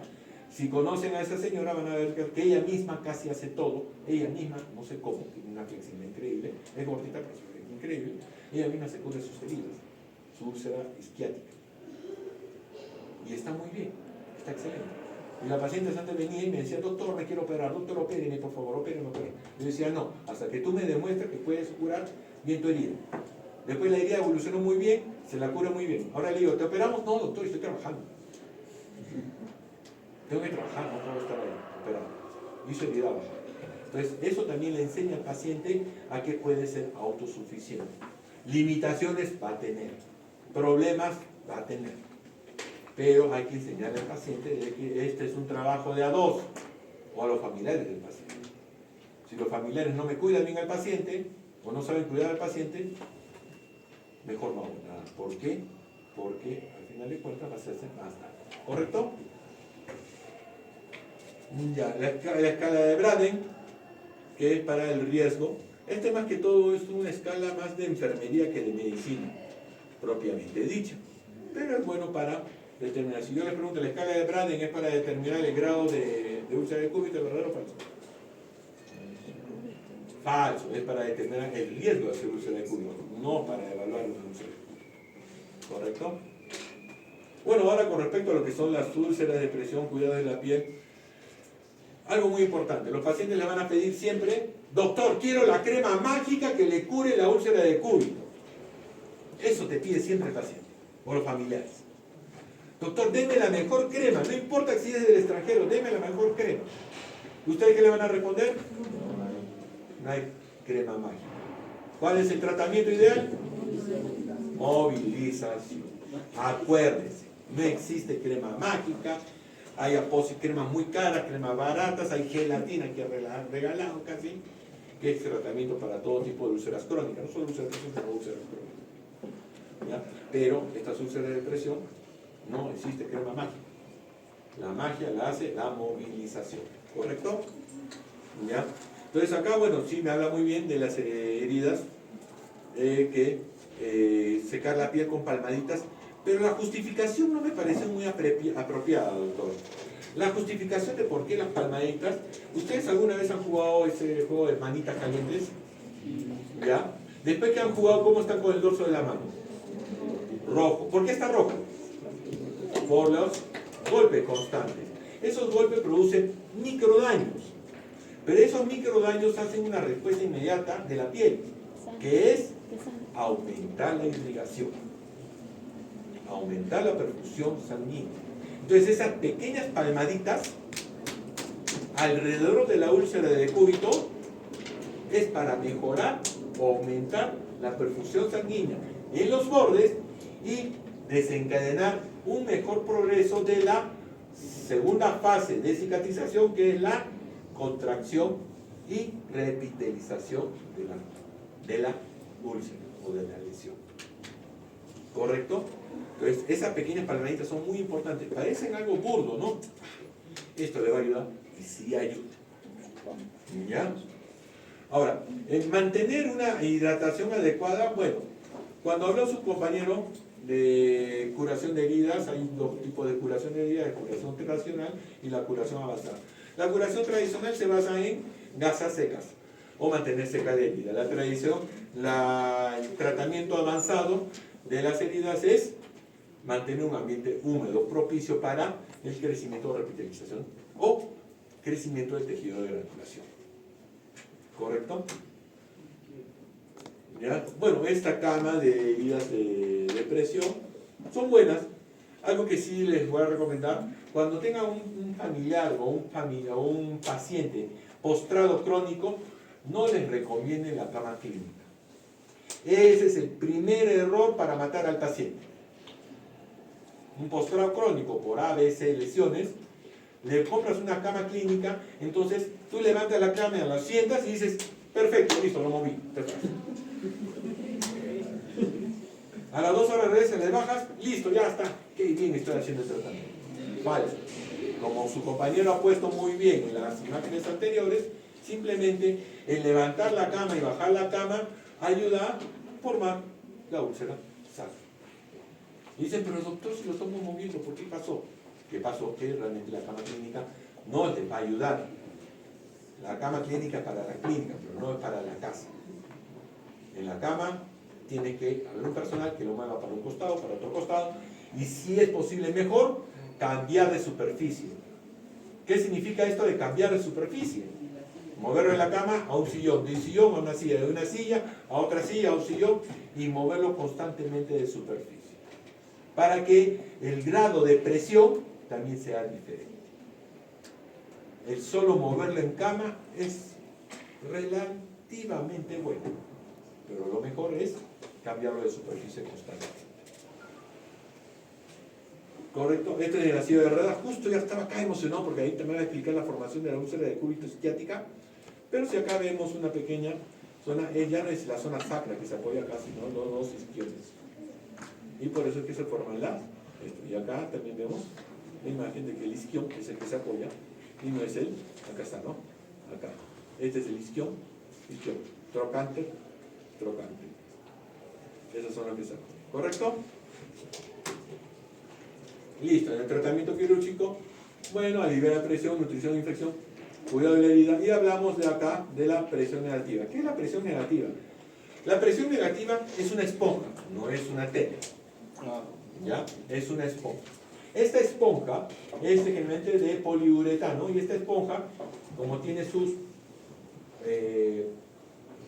diferentes conductos dentro de la esponja, pues al ponerse sobre la herida, la sellamos.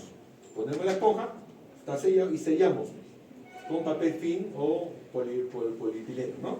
Adhesivo. Y conectamos, hacemos un huequito en la parte central y conectamos un dispositivo que es como una ventosa. Esta ventosa está conectada a un sistema, a un aparato que está succionando, como una mini aspiradora. ¿Correcto? Entonces, al momento, como está todo sellado, al momento de conectarlo al dispositivo, ¿qué va a pasar? Va a empezar a aspirar el aire. Y como la esponja está llenecita de aire, lógicamente, se va a colapsar. Hasta un punto en que ya no puede colapsarse más, pero igual hay pasajes, micropasajes a nivel de la esponja. Entonces, a través de esos micropasajes, va a haber una absorción o estimulación de crecimiento del tejido de granulación. Entonces, al momento después de unos 5 días, sacamos la esponja y vamos a ver que el tejido de granulación está empezando a crecer sobre superficies que aparentemente estaban que no tenían vitalidad. Y empieza a haber tejido de granulación sobre la superficie que aparentemente estaba muerta, para que en el tiempo puede suceder dos cosas. Por contracción y revitalización se va cerrando la herida, o simplemente ya está en condiciones de poner un injerto de piel. ¿Ya? Cuando hablen sus compañeros hablen de injerto de piel, van a ver cuáles son las condiciones necesarias para que el injerto de piel pegue en forma de garra. Y una de las condiciones es vascularidad del techo.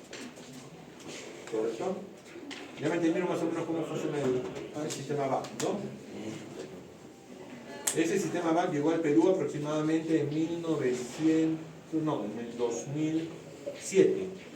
2006-2007 llegó al Perú. Y demostró ser muy buen elemento. Ya, acá su compañero mencionó toda la forma de reconstrucción. Esto más que todo lo vamos a hablar en la clase de colgajos. ¿Ya? Clase de colgajos. Muy interesante todo esto. Solo quería hacer una acotación en esta lámina. ¿Qué es lo que pasa? Tenemos un paciente parapléjico. En un paciente parapléjico, las articulaciones le dan cierta estabilidad de movilización. Pero ¿qué es lo que pasa cuando hacen la Gil de Stone? ¿Qué es lo que sucede? Le quitan este punto de apoyo, sacan esto, le quitan este punto de apoyo y lo rellenan de músculo. Perfecto, se va a curar, se va a sanar, se va a cicatrizar. Pero va a tener un miembro balante. Va a estar así. Se va a centrar en la silla de ruedas y el miembro se lo va a mover para acá, se va a mover para acá. No va a tener ningún grado de estabilidad. Lo que al final de cuentas determina que el paciente termina haciendo una hemipelvectomía, sacándole toda la pelvis, porque al final de cuentas tenemos un paciente así, no sé si ustedes del grupo lo conocían o no, a don Juancito Macoyo, que tiene una úlcera de cúbito y que tiene sí compromiso del acetábulo y de la articulación. No le quiero hacer este tipo de cirugía, ¿por qué? Porque al final de cuentas no lo va a llevar a ningún tipo de beneficio. Ahora, tratamiento de las heridas, convencional, como les dije, con gasas, apósitos, todo eso, y lavados con conceptos empíricos que llevan mucho tiempo. Y en el tratamiento avanzado ya utilización de polímeros, alginatos o algún tipo de elemento que me pueda producir o favorezca a que la fase inflamatoria termine a llegar a ser una fase de reconstrucción o de remodelación. ¿Ya? Tratamientos antisépticos, bueno, tenemos de todo un poco. Acuérdense que todos estos tratamientos antisépticos cuando se colocan en zonas que ya están en condiciones de ser reparadas, disminuye también la capacidad de cicatrización. Por eso, no utilizar en heridas que ya están listas para cerrar alcohol, por ejemplo. Y cuando el paciente o la enfermera me dice, doctor, alcohol, no, el alcohol es para el estómago, no es para curar heridas. ¿Ya? El mercurocromo ya está desactualizado, totalmente prohibido por la intoxicación por mercurio. El peróxido de hidrógeno, a mí me encanta el peróxido de hidrógeno, ¿por qué? Porque me permite ver bien la herida, pero usado en forma excesiva también me disminuye la capacidad de cicatrización. ¿Ya? La clorexidina sí también me gusta, hoy ya han visto cómo hemos lavado todo un quemado con clorexidina, es con la intención de que todo quede con una capa muy delgada de antiséptico. Listo, los aginatos, hidrocoloides, hidrogeles, hidrotranos, todos esos nos ayudan en la adecuada para tratar de mejorar la calidad de la Listo, ¿alguna pregunta, duda, miedo, temor, pánico, terror? En cuestión de quemaduras, he visto en una serie que es Grey's Anatomy donde han utilizado la piel de un pescadito. De tilapia. ¿Se usa? Personalmente es toda una tontería. ¿Sí? Personalmente les digo. ¿Por ¿Por qué? qué? En primer lugar, la piel de tilapia, en todos los estudios que lean de piel de tilapia, es quemadura de segundo grado. No te hablan de quemadura de tercer grado, te hablan de quemadura de segundo grado. Ahora, cuando veamos la clase de quemaduras, las quemaduras de segundo grado son lesiones que se van a reepitelizar por sí solas. Correcto. Segundo, ¿qué más consumen acá? ¿Tilapia o chancho? Chancho, entonces mejor la piel de cerdo. Pero ¿qué ha pasado? Ha pasado un grupo de defensores de los derechos de los animales por encima de los derechos de los humanos, que han dicho que no, pobres cerditos, ¿cómo van a matar a los cerditos para curar a un niño de 3 años que tiene quemadura del 90% de su piel y que necesita injerto de piel? No, mejor que sobrevive ese chanchito y que se muera el niño. Maravilla. Por eso ahora se ha restringido en forma extrema el uso de piel de cerdo como componente biológico para quemar. De hecho, de cerdo. Tiene sus condiciones, tiene que pesar menos de 10 kilos. Si era después piel de cerdo. Entonces, el problema es ese, hay muchas cosas que son incomprensibles antes de una farmacéutica. Yo no entiendo, porque antes nos vendían piel de cerdo de forma rápida, laboratorios esterilizados, y que ahora está prohibido. ¿Algo más, chicos? Listo, me lo mandan a mi